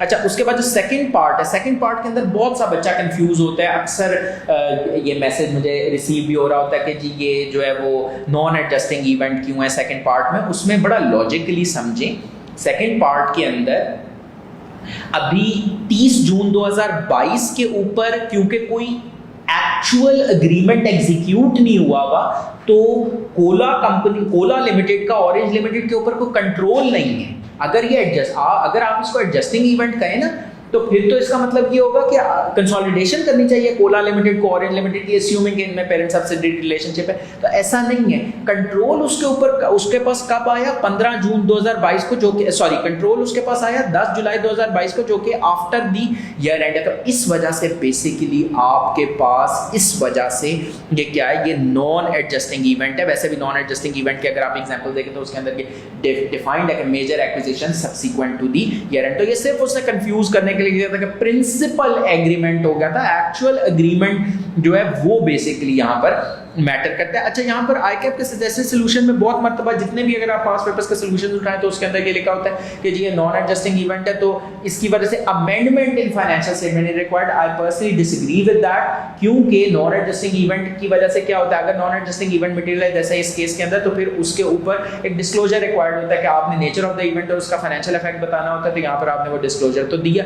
अगर आपने वो डिस्क्लोजर देना होगा तो क्या डिस्क्लोजर की वजह से, क्या डिस्क्लोजर फाइनेंशियल स्टेटमेंट्स का हिस्सा नहीं है, और अगर डिस्क्लोजर फाइनेंशियल स्टेटमेंट्स का हिस्सा है तो उसकी वजह से फाइनेंशियल स्टेटमेंट्स में अमेंडमेंट तो डेफिनेटली रिक्वायर्ड है। अच्छा जी, तो यहाँ पर अच्छा ये तो हो गया evaluate the need for amendment, इधर बेसिकली आपने IS 10 की लाइट में आंसर करना होता है और आपने बताना होता है कि ये एडजस्टिंग इवेंट है या नॉन एडजस्टिंग इवेंट है और क्यों ये एडजस्टिंग या नॉन एडजस्टिंग है, क्या कंडीशंस एग्जिस्ट करती है ईयर एंड पर जिसकी वजह से ये एडजस्टिंग इवेंट है, या क्या कंडीशंस ईयर एंड पर एग्जिस्ट नहीं कर रही थी, या ये इवेंट जो है वो arise after the year and हुआ है जिसकी वजह से ये नॉन एडजस्टिंग इवेंट है। तो आपने लॉजिक क्लास में एक्सप्लेन करने प्लस फिर आपने उसकी अकाउंटिंग ट्रीटमेंट बतानी है कि भाई ये एडजस्टिंग इवेंट है तो इसमें ये एडजस्टमेंट रिक्वायर्ड है फाइनेंशियल स्टेटमेंट में, ये नॉन एडजस्टिंग इवेंट है और मटेरियल है क्योंकि तो इसका डिस्क्लोजर रिक्वायर्ड है, इसका नेचर ऑफ द इवेंट और फाइनेंशियल इफेक्ट आपने डिस्क्लोज करना है। उसके बाद ज्यादा बच्चा बेसिकली फंसता है इस एरिया पर, suggest the auditors course of action पे। ऑडिटर्स कोर्स ऑफ एक्शन के अंदर आपने बेसिकली ऑडिट प्रोसीजर्स डिफाइन करने होते हैं और इसके अंदर जो ऑडिट प्रोसीजर्स आपने बताने हैं वो सिनेरियो स्पेसिफिक है। बच्चा फंस क्यों रहा है, क्योंकि उसने वो आदत है प्रोसीजर्स के रट्टे लगाने की, 2 पेजेस मिल गए 3 पेजेस मिल गए, उसके प्रोसीजर्स याद कर लिए, इसके प्रोसीजर्स याद कर लिए। अब यहाँ पर फंस जाता है बच्चा क्योंकि यहाँ पर सिनेरियो स्पेसिफिक प्रोसीजर्स रिक्वायर्ड है। तो फॉर एग्जांपल अगर मैं सेकंड सिचुएशन को ले लूँ कि जिसके अंदर आपके पास एक्विजिशन है, तो यहाँ पर एक चीज तो देखिए, जो भी आपके पास पेपर में नॉन एडजस्टिंग इवेंट होगा एक प्रोसीजर तो आपको मैं अभी बता रहा हूँ, आप चुप करके पेपर के अंदर लिख सकते हैं कि भाई आप इंस्पेक्ट करेंगे ड्राफ्ट फाइनेंशियल स्टेटमेंट्स। क्यों इंस्पेक्ट करेंगे? To assess the adequacy of the disclosure in terms of compliance with the requirements of IFRS and company act. तो वो ये डिस्क्लोजर तो आपने देखना है। अच्छा, उसके बाद जो केस स्टडी में इंफॉर्मेशन दी है उसको वेरीफाई करना शुरू करें, डेट ऑफ एक्विजिशन को वेरीफाई करें, अमाउंट परचेज कंसिडरेशन की जो अमाउंट है उसको वेरीफाई करें। उसको कैसे वेरीफाई करेंगे? एग्रीमेंट इंस्पेक्ट कर लेंगे। तो यहां से बेसिकली आपने उस सिचुएशन के अंदर अपने आप को डालना है, जो फैक्ट्स गिवन है सिचुएशन के अंदर उनको अगर आप वेरीफाई करना शुरू कर दें तो ऑटोमेटेड फैशन में आपके प्रोसीजर जो है वो जनरेट होना शुरू हो जाएंगे। और इसमें वो जो A+B+C वाली अप्रोच है दैट इज पर्टिकुलरली हेल्पफुल, उसको जरूर रिफ्रेश करके जाइएगा, दुआएं देंगे, क्योंकि वो उससे आपके इंशाल्लाह ताला प्रोसीजर्स में आपको कोई मसला नहीं आएगा। इवन अगर आपके रट्टे भूल भी गए तो आप खुद से प्रोसीजर जनरेट करने की कैपेसिटी में होंगे। अच्छा जी, ये आखिरी क्वेश्चन स्टैंडर्ड 10,000 मरतबा आया, पूछ चुका है कि जी एक जो शेयर होल्डर है वो और ऑडिटर अपॉइंट करवाना चाहता है तो क्या प्रोसीजर फॉलो करना है। तो ये एक knowledge based theory based question था और आई थिंक स्टूडेंट्स ने इसमें परफॉर्म भी अच्छा ही किया। अच्छा जी, स्प्रिंग 2023 की अटैम्प्ट है और स्प्रिंग 23 की अटैम्प्ट के अंदर again I think one of the easiest attempts in my point of view, वही बिजनेस रिस्क डिस्कस करें, रिलेटेड ऑडिट रिस्क डिस्कस करें और बहुत से पॉइंट्स अगर आप देखें वही वाले इश्यूज भी वही थे। फॉर एग्जांपल अगर पिछली अटेम्प्ट में आप देखें इंपोर्ट का वर्ड था, जब वही वर्ड है तो वही रिस्क है। फिर उसके बाद उससे पिछली अटेम्प्ट में देखें financing through loan facilities, borrowing facilities, वही वाले वर्ड है। तो आपके बेसिकली इवन के रिस्क भी कैरी फॉर एक्सपायरेशन की बात, एक्सपायरी की बात हो रही है, यही वाला इशू जो था वो पिछले केस स्टडी, पिछली अटेम्प्ट की केस स्टडी में भी था। तो वही वाली चीज़ें जो हैं कॉन्सेप्ट्स, अगर आपको बिजनेस ऑडिटर्स की ड्राफ्टिंग आती है तो ये एक ईजी क्वेश्चन था जिसमें आप अच्छा स्कोर कर सकते थे। अच्छा, इसके बाद फिर आपके पास जो क्वेश्चन नंबर 2 का पार्ट ए है उसके अंदर था कि जी identify and explain the threats to the fundamental principles. कि फॉर एग्जांपल उसने स्ट्रिक्ट डेडलाइन इम्पोज की है तो इसमें आइडेंटिफिकेशन आपने करनी थी कि थ्रेट क्या है। फॉर एग्जांपल इंटिमिडेशन थ्रेट है तो इंटिमिडेशन थ्रेट किस प्रिंसिपल के ऊपर, आपका कौन सा प्रिंसिपल इफेक्ट हो सकता है, वो प्रिंसिपल आपने बेसिकली बताना था उसके। और एक्सप्लेनेशन थी, सिग्निफिकेंस की डिस्कशन यहाँ पर नहीं रिक्वायर्ड थी। और अच्छा, एक और भी स्टूडेंट के माइंड में होता है मार्क्स ज़्यादा होंगे तो हम सेफ गार्ड्स भी लिख देते हैं, फालतू लिखने से आपको ऑडिट के पेपर में मार्क्स नहीं मिलते। अच्छा, ये जो बी पार्ट है ये 100% सेम रिक्वायरमेंट थी, सिर्फ उसने मार्क्स थोड़े कम कर दिए।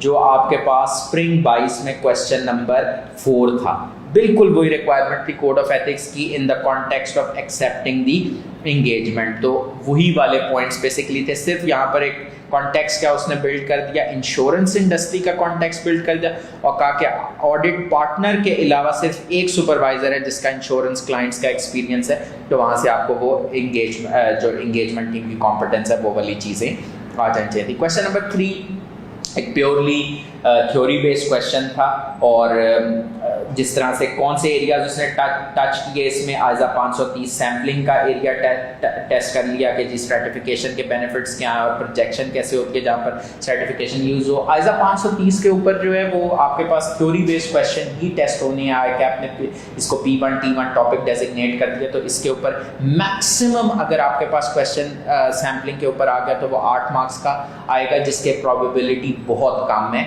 मेरा अंदाज़ा ये है कि 4 से 6 मार्क्स के बियॉन्ड वो सैम्पलिंग में नहीं जाएगा। बी पार्ट के अंदर उसने आपसे पूछ लिया कि जी risk at financial statement level define करें और फिर उसकी एग्जांपल्स दें, तो ये आई थिंक एक स्ट्रेट फॉरवर्ड क्वेश्चन था। अच्छा, सी पार्ट में ये क्वेश्चन उसने उठाया आइजा 230 से, discuss whether the audit partner can remove his review remarks. अब यहाँ पर जिसने सिनेरियो को समझा ना कि कंप्लीट कर लिया फाइनल असेंबली और उसके बाद की बात है, तो नॉर्मल रूल क्या है, चेंजेस नहीं किए जा सकते। लेकिन जहाँ पर आपको वर्ड डिस्कस नजर आए ना, थोड़ा सा अलर्ट रह जाए कि शायद इसमें और भी पॉसिबिलिटीज हैं। तो स्टैंडर्ड में गुंजाइश अवेलेबल है कि आप रिमार्क्स रिमूव कर सकते हैं और उसका क्या प्रोसीजर है वो आपको पता होना चाहिए। अच्छा, इसके बाद आपके पास क्वेश्चन नंबर 4 आया जिसमें ए पार्ट था कि आपने ऊपर दिए ट्रांजैक्शन को इवेल्युएट करना है और फिर ऑडिटर का कोर्स ऑफ एक्शन डिस्कस करना है, इम्प्लीकेशंस रिक्वायर्ड नहीं है। अब यहाँ पर जो ट्रांजैक्शन थी वहाँ पे आपने पिक करना था कि भाई यहाँ पर क्योंकि कॉमन डायरेक्टरशिप है तो आरपी इन्वॉल्व है, आरपी इन्वॉल्व है तो ये आरपीटी है। इट वॉज ऑब्जर्व्ड, मतलब ऑडिटर को ये बात पता नहीं थी और फर्दर इंक्वायरी के ऊपर फिर मजीद इंफॉर्मेशन जो है वो ऑडिटर को इस ट्रांजैक्शन के बारे में मिली, तो मतलब ऑडिटर से ये प्रीवियसली अनआइडेंटिफाइड थी, प्रीवियसली नॉट आइडेंटिफाइड ट्रांजैक्शन थी, outside normal course of business थी। क्यों outside normal course of business थी? काम उसका एक्टिव वेयर की मैन्युफैक्चरिंग का था और वो सप्लाई कर रहा था कुछ supply chain management, human resource management services. तो इस चीज़ को मद्देनजर रखते हुए बेसिकली अगर आप देखें तो आपके पास वो चीज़ें ऑपरेट कर रही थी। उसके अलावा फिर यहाँ पर रिसीवेबल अभी तक रिकवर ही नहीं हुआ, 6 महीनों से आउटस्टैंडिंग ही चल रहा है, तो कहीं ये नॉन आर्म्स लेंथ ट्रांजैक्शन तो नहीं है। तमाम पॉइंट्स आपने पहले इवैल्यूएशन में लिखने हैं, बताना है कि ये क्वांटिटेटिवली इमटेरियल है, बताना है कि ये क्वांटिटेटिवली इमटेरियल है, लेकिन क्योंकि रिलेटेड पार्टी ट्रांजैक्शन इन्वॉल्व है तो ये क्वालिटेटिवली मटेरियल है। ये तमाम बातें आपके आंसर में इवैल्यूएशन में डिस्कस होंगी और फिर आपने आगे जो प्रोसीजर्स हैं वो बताने हैं और उसके बाद आपने representations की डिस्कशन करनी है। State the representations which your firm should obtain from BCL, तो यहाँ पर आपने representations डिस्कस करनी थी। इसके बाद आपके पास क्वेश्चन नंबर 5 के अंदर, क्वेश्चन नंबर 5 में क्या चीज़ आ जाती है? ए पार्ट था briefly evaluate the above situation and state any 4 की audit procedures which may be perform by your team. अब यहाँ पर अच्छा ICAP के एग्जाम्स में आपने थोड़ा अलर्ट रहने कि कुछ ऑब्वियस इश्यूज होती हैं और कुछ छुपे हुए इश्यूज होते हैं। आपने दोनों को आइडेंटिफाई करना है, दोनों को पिक करना है। मिसाल के तौर पे यहाँ पर आपको डेप्रिसिएशन 2 महीने की नहीं रिकॉर्ड उसने किया तो ये तो सबने पिक कर लिया, लेकिन ये भी चीज़ पिक करनी थी कि रिडक्शन इन डिमांड है तो यहाँ पर इम्पेयरमेंट का मसला भी हो सकता है। ये बहुत कम स्टूडेंट्स ने पिक किया, तो अगर आप ये पिक नहीं कर पाए तो फिर आप अपने प्रोसीजर्स भी उस हवाले से नहीं डिज़ाइन कर सकेंगे। प्रोसीजर्स भी फिर आप खाली डेप्रिसिएशन के ऊपर तो कितने प्रोसीजर, और यहाँ पर डेप्रिसिएशन पे रटे प्रोसीजर नहीं चलेंगे क्योंकि आपको ये पता लगे 2 महीने की डेप्रिसिएशन रिकॉर्ड, आप मैनेजमेंट से इंक्वायर करेंगे और उसको ऑडिट एडजस्टमेंट प्रपोज करेंगे कि डेप्रिसिएशन रिकॉर्ड करो, और उसके अलावा इम्पेयरमेंट स्पेसिफिक प्रोसीजर्स आपने लिखने थे। अब हर पेपर के अंदर इम्पेयरमेंट टेस्ट होता है, बस पता नहीं लगता बच्चे को क्योंकि हर मरतबा वो एक नए तरीके से उसको टेस्ट करने की कोशिश करता है और फिर उसका इम्पैक्ट ऑन ऑडिट रिपोर्ट। अब यहाँ पर बड़ा इंटरेस्टिंग सिनेरियो था कि जो मिस स्टेटमेंट आपको बताई हुई थी वो इमटेरियल थी। अगर आप 5 मिलियन को 250 मिलियन से कंपेयर करें वो इमटेरियल मिस स्टेटमेंट थी, तो आपने कहना था कि इंडिविजुअली तो ये इमटेरियल है, आपने एग्रीगेट वाला जो इफेक्ट है वो देखना था कि इंडिविजुअली तो इमटेरियल है, क्या एग्रीगेट में भी इमटेरियल है, तो यहाँ पर अगर इम्पेयरमेंट लॉस रिकॉर्ड होना बनता था तो उसके साथ आपने एग्रीगेट करके देखना था। अगर तब भी इमटेरियल है तो फिर आपने वो जो रिटन रिप्रेजेंटेशन है कि सम ऑफ अनकरेक्टेड मिसस्टेटमेंट जो है वो इमटेरियल है, इंडिविजुअली एग्रीगेट वो भी लेनी थी और उसके अलावा रिटन रिप्रेजेंटेशन के साथ उसको नेक्स्ट भी करना था। अच्छा, इसके बाद आपके पास क्वेश्चन नंबर 6। अच्छा, हर पेपर में ना इस तरह के सवाल आ रही हैं जो कि लिंकिंग करवा रहा होता है different chapters, different ISAs, different concepts की। अब ये बड़ा अच्छा सवाल है, सीए फाइनल से बेसिकली ये कॉपी हुआ था question. Evaluate the above situation and discuss the implications on the audit report. You are the auditor of Ghazar Limited. During the audit, you have been informed that FPR has seized the accounting records pertaining to revenue and production for further investigation into the alleged charges of tax evasions. मतलब एक allegation, एक इल्जाम है कि ये tax evasion company ने की है। अब इधर एक देखिए टोटल 3 लाइनों का सिनेरियो है, लेकिन एक एक वर्ड जो है ना उसको आपने चबा कर समझ कर करना है। सीज द अकाउंटिंग रिकॉर्ड्स किससे रिलेटेड है? रेवेन्यू से रिलेटेड भी सीज कर लिया। प्रोडक्शन मतलब रेवेन्यू, कॉस्ट ऑफ सेल्स जो कि आपके P&L का, आपके बैलेंस शीट का एक मेजर प्रोपोर्शन बनेगा, वो नहीं है। तो क्या ये इनएबिलिटी टू ऑब्टेन सही है? अगर आप किताब देखें तो किताब के अंदर ये एज एन एग्जाम्पल भी मेंशन हुआ है, क्या government authority accounting record seize कर ले, inability to obtain side due to management due to circumstances beyond entities control. तो वो रीजनिंग आपने एक तो करनी थी। दूसरी चीज, अगर ऑल्टरनेटिव प्रोसीजर से फॉर एग्जांपल इलेक्ट्रॉनिक रिकॉर्ड से सफिशिएंट एप्रोप्रिएट एविडेंस ऑब्टेन नहीं हो सकता। फिर अब यहाँ पर देखिए टैक्स इवेजन की बात की गई है। जब टैक्स इवेजन का आपने वर्ड देखा तो टैक्स इवेजन से आपके दिमाग में 2 बातें आनी चाहिए कि टैक्स इवेजन मतलब टैक्स चोरी की है। टैक्स कैसे चोरी किया होगा? रेवेन्यू कम दिखा के, एक्सपेंसेस ज्यादा दिखा के। तो मतलब यहां पर कोई फ्रॉडुलेंट फाइनेंशियल रिपोर्टिंग हो रही है, मतलब डिस्कशन फ्रॉड की तरफ निकालनी थी।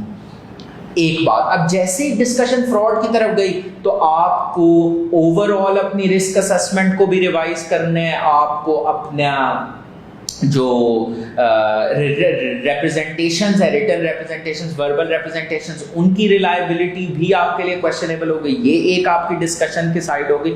दूसरी डिस्कशन की साइड है alleged charges of tax evasion है, तो इसकी वजह से कोई प्रोविजंस, कोई कॉन्टिंजेंट लायबिलिटीज की रिकॉर्डिंग रिक्वायर्ड हो सकती है जो कि कंपनी ने रिकॉर्ड ना की हो, क्योंकि केस है ना बेसिकली। और फिर आपने इम्प्लीकेशंस ऑन ऑडिट रिपोर्ट में जाकर क्या बताना था कि क्योंकि मेजर एरिया के ऊपर मटेरियल भी है, परवेसिव भी है, आप एविडेंस नहीं ऑब्टेन कर सके, तो यहाँ पर डिस्क्लेमर ऑफ ओपिनियन है।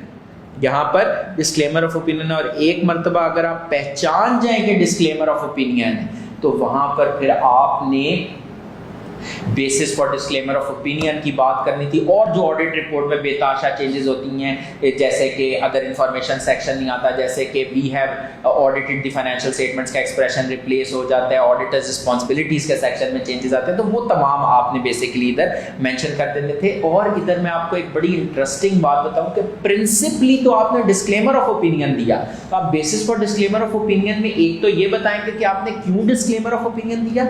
एडिशनली आइजा 705 के अंदर एक प्रिंसिपल आप लोगों ने को मैंने पढ़ाया था कि अगर आप डिस्क्लेमर ऑफ ओपिनियन भी दे रही हैं तो कोई और मैटर है जिसकी वजह से रिपोर्ट में ओपिनियन में मॉडिफिकेशन रिक्वायर्ड थी, तो क्या वो मैटर भी आपने डिस्क्राइब करना है। फॉर एग्जांपल अगर ये जो प्रोविजन या कॉन्टिंजेंट लायबिलिटी है ये नहीं प्रॉपर्ली अकाउंट फॉर हुई भी फाइनेंशियल स्टेटमेंट्स में, तो इसकी ये एक मटेरियल में स्टेटमेंट है, तो इसकी वजह से आप ओपिनियन तो डिस्क्लेमर ऑफ ओपिनियन ही रखेंगे, लेकिन basis for disclaimer of opinion section में आप ये भी बताएंगे कि यहाँ पर एक ये provision contingent liability related to charges of tax evasion नहीं रिकॉर्ड की गई, ये आप मटेरियल में स्टेटमेंट भी basis for disclaimer of opinion section ही में रिपोर्ट कर देंगे। ये एक बारीक एंगल था जो कि आपने कवर करना था। तो अगर आपको लिंकिंग आती हो चीजों की तो देखें कि कितना हिडन तरीके से वो क्या क्या चीज़ें टेस्ट कर रहे हैं, अकाउंटिंग भी टेस्ट कर रहे हैं, फ्रॉड भी टेस्ट कर रहे हैं, रिटन रिप्रेजेंटेशंस भी टेस्ट कर गया, इनएबिलिटी टू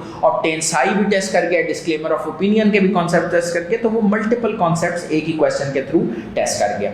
इसके बाद आपके पास क्वेश्चन नंबर 7 जो था वो प्योरली एक थ्योरी बेस्ड क्वेश्चन था, इस पे आज सच में कोई डिस्कशन नहीं। अच्छा, क्वेश्चन नंबर 8 पार्ट, ये बड़ा अच्छा सवाल था। अच्छा इन द सेंस कि यहाँ पर उसने आपसे पूछा कि मुझे बताओ कंट्रोल्स और कौन से कंट्रोल्स जो कि एग्जिस्टेंस ऑफ इन्वेंट्री से रिलेटेड है, और फिर उनके ऊपर टेस्ट ऑफ कंट्रोल्स करके दिखा। अब अच्छा सवाल, इस सवाल से मैं कह रहा हूँ कि यहाँ पर जिसने कंट्रोल्स के रट्टे लगाए हुए और जिसने नहीं रट्टे लगाए हुए दोनों बराबर हो जाते हैं। यहाँ पर विनर वो होगा जो कि आइडेंटिफाई कर सके कि भाई कंट्रोल्स का कॉन्सेप्ट क्या है। फॉर एग्जाम्पल कंट्रोल्स का कॉन्सेप्ट क्या है, से क्या मुराद है कि, और कौन से कंट्रोल्स खाली एग्जिस्टेंस वाले, वैल्यूएशन वाले कंट्रोल्स रेलेवेंट नहीं होंगे। फॉर एग्जांपल अगर आप यहां पर देखें तो कंट्रोल्स क्या होता है, पॉलिसीज, प्रोसीजर्स। वो कह रहे हैं कि जब इन्वेंट्री आती है तो एक प्रोसेस परफॉर्म किया जाता है कि काउंटिंग की जाती है, उसको मैच किया जाता है परचेज ऑर्डर्स के साथ। तो जब गिनती की जाती है कि भाई जितनी इन्वेंट्री कागज पर लिखी हुई है, जितनी ऑर्डर की थी उतनी आई भी है या नहीं, तो ये एक कंट्रोल है। ये आपने कंट्रोल आइडेंटिफाई कर दिया। आइडेंटिफिकेशन तो स्ट्रेट अवे केस स्टडी में से कॉपी पेस्ट करना था।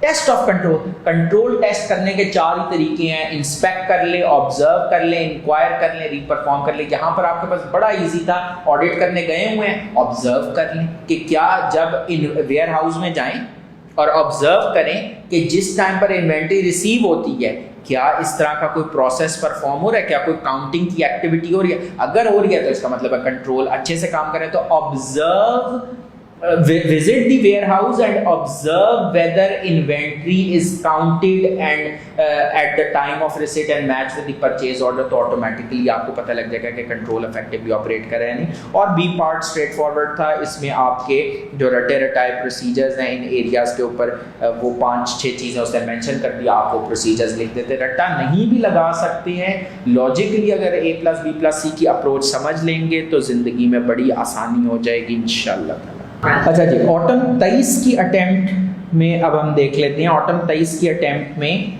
जो ए पार्ट था उसमें उसने पूछा identify and explain the threats और 8 मार्क्स के लिए। अच्छा, बहुत सा बच्चा इस केस स्टडी में कंफ्यूज हुआ। असल में ये case study gifts and hospitality के कॉन्टेक्स्ट में फॉल कर रही थी, जहां पर उसके पास एक ऑप्शन थी to join the client. Gifts and hospitality के अंदर अगर आप डिटेल में स्टडी आप करें ना तो, और मेरे नोट्स में भी अगर देख लें तो वहां पर एक चीज मेंशन्ड है, एम्प्लॉयमेंट अपॉर्चुनिटीज। तो इस वजह से यहाँ पर multiple threat, self interest, familiarity threat वगैरह जो है, इंटिमिडेशन थ्रेट, वो अराइज हो रहे थे। तो वो आपने जो गिफ्ट एंड हॉस्पिटैलिटी में अप्लाई होते हैं वो आइडेंटिफाई भी करने थे, उनको रेलेवेंट प्रिंसिपल से लिंक भी करना था। फॉर एग्जांपल ये जो क्लाइंट की एक्सपेक्टेशन थी कि वो बाकी कंपनीज का डाटा भी इनके साथ शेयर करे जो उसने ऑडिट के दौरान हासिल किया। अब यहाँ पर कॉन्फिडेंशियलिटी के प्रिंसिपल की ब्रीच, ऑब्जेक्टिविटी के प्रिंसिपल की ब्रीच, प्रोफेशनल बिहेवियर की ब्रीच, वो सब आपने डिस्कस करना था। B part is no more examinable. आगे आ जाएंगे, पुराना आयजा 220 के तहत था। क्वेश्चन नंबर 2, अच्छा ये बड़ा अच्छा सवाल था जिसमें वो आपसे मटीरियलिटी कैलकुलेट करवा रहा था पहले, फिर वो आपसे कह रहा था कि जी बेंचमार्क के रीजन बताएं, जो भी बेंचमार्क आपने सिलेक्ट किया उसका रीजन क्या है। और तीसरे पार्ट में वो आपसे पूछा था कि परफॉर्मेंस मटीरियलिटी आपने कैलकुलेट किस तरीके से करनी है। तो ये 3 पार्ट्स थे बेसिकली। मटीरियलिटी की कैलकुलेशन के अंदर अगर आप पहली कंपनी देखें तो वो लिस्टेड कंपनी थी। तो लिस्टेड कंपनी में हमने सीखा था प्रॉफिट यूज होना, और क्योंकि प्रॉफिट इतना वॉलेटाइल भी नहीं था तो इस वजह से आपने प्रॉफिट की बेसिस पे ये मटीरियलिटी कैलकुलेट कर ली, 5% of profit. Company B unlisted cement company थी और इसके अंदर आपको नजर आ रहा था कि हाईली गियर्ड है। तो हाईली गियर्ड के केस में टोटल एसेट्स या नेट एसेट्स जो है बेसिकली यूज होते हैं, तो उसकी आपके पास एक रेंज ऑफ परसेंटेज होती है, वो आपने अप्लाई करके कैलकुलेशन कर लेती थी। बी पार्ट के अंदर ये जो सिलेक्शन ऑफ एप्रोप्रिएट बेंचमार्क है, इसमें आपने जो आइजा 320 के अंदर फैक्टर्स गिवन थे उनको इस केस स्टडी के साथ लिंक करके अप्लाई करना था। और आपने फॉर एग्जांपल कहना था कि यहाँ पर क्योंकि लिस्टेड कंपनी है, लिस्टेड कंपनी में इन्वेस्टर्स, शेयर होल्डर्स का जो इंटरेस्ट होता है वो डिविडेंड्स के अंदर होता है, डिविडेंड्स जो है वो प्रॉफिट में से निकलते हैं, तो इस वजह से। और क्योंकि ये हाईली गियर्ड भी नहीं है तो इसमें प्रिंसिपल यूजर्स हैं भी शेयर होल्डर्स ही, तो इस वजह से आपके पास प्रॉफिट का जो बेंचमार्क है वो एप्रोप्रिएट है। उसके बाद फिर आपके पास जो नेट एसेट्स और रेवेन्यूज गिवन थे। फॉर एग्जांपल जो रेवेन्यूज हैं उनमें आपको ईयर ऑन ईयर थोड़ी वॉलेटिलिटी नजर आ रही थी, तो आपने बेसिकली वो यूज नहीं किया। उसके बाद जो कंपनी बी थी उसके हवाले से अगर आप देखें तो वहां पर प्रॉफिट आप यूज ही नहीं कर सकते थे क्योंकि लॉस था एक्चुअली, और उधर वहां पर आपके पास जो रेवेन्यू, जब प्रॉफिट नहीं होता लॉस होता है तो आप रेवेन्यू एक्सपेंसेस यूज कर सकते हैं, लेकिन अगर आप रेवेन्यू देखें तो रेवेन्यू में बहुत ज्यादा वॉलेटिलिटी है, तो बहुत वॉलेटाइल बेंचमार्क आप यूज नहीं कर सकते। उसके बाद आपका डेट इक्विटी रेशियो क्योंकि हाईली गियर्ड है, तो हाईली गियर्ड कंपनी ने अपने एसेट्स एज अ सिक्योरिटी रखवाए होते हैं बैंक के पास, तो अगर उसने अपने एसेट्स एज अ सिक्योरिटी रखवाए हुए हैं अपने बैंक के पास तो वहां पर नेट एसेट्स का इंडिकेटर जो है वो रेलेवेंट होगा, वो आपने मेंशन करना था। और सी पार्ट के अंदर briefly discuss how the performance materiality will be calculated. यहाँ पर कॉन्सेप्ट समझना था कि परफॉर्मेंस मटेरियलिटी जो है वो किस बेस को एड्रेस करती है कि भाई अनकरेक्टेड अनडिटेक्टेड मिसस्टेटमेंट्स रह जाएं, तो अनकरेक्टेड मिसस्टेटमेंट्स का उसने आपको एक फैक्टर भी दिया हुआ था कि भाई 9 मिलियन है, तो जो आपने ओवरऑल मटेरियलिटी कैलकुलेट की थी स्टेप 1 में उसमें से 9 माइनस करना था। अच्छा, ये बच्चा इसमें बड़ा कंफ्यूज है कि तो जजमेंटल चीज है, बिल्कुल जजमेंटल चीज है, लेकिन बिल्कुल ये जो क्वेश्चन है आई कैप के सही टैक्स को सारे जी कह रहे होते हैं आई कैप के सही टैक्स ऐसा वैसा, ये 11 मार्क्स का क्वेश्चन आई कैप के सही टैक्स में जाकर चैप्टर नंबर 3 आई थिंक उसका उधर जाके देखेगा, पूरा क्वेश्चन वहां से उसने चिपकाया है। तो आई कैप के सही टैक्स की इलस्ट्रेशंस को कभी भी डिसरिगार्ड ना कीजिएगा।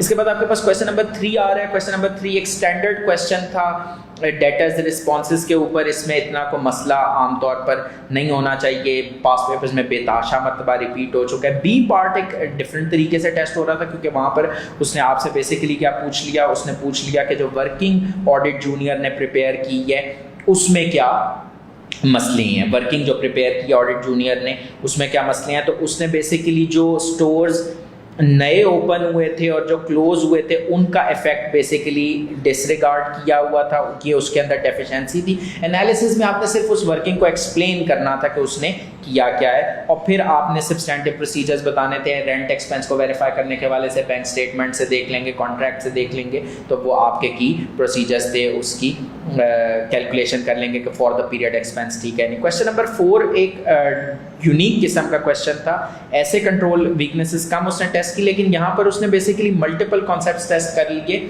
यहाँ पर एक उसने वर्ड यूज किया था जो स्टूडेंट्स को कंफ्यूज करता है, ऑफ द शेल्फ, कल को वो यूज कर ले बेस्पोक सॉल्यूशंस। तो ऑफ द शेल्फ होता है जो स्टैंडर्ड पैकेज सॉल्यूशन है जो मार्केट में अवेलेबल है, आप एज इट इज उसको एक्वायर कर लें और यूज करना शुरू करते हैं। और बेस्पोक सॉल्यूशन या टेलर मेड कस्टमाइज सॉल्यूशन वो होता है कि आप अपनी रिक्वायरमेंट के ऊपर वो बनवाएं।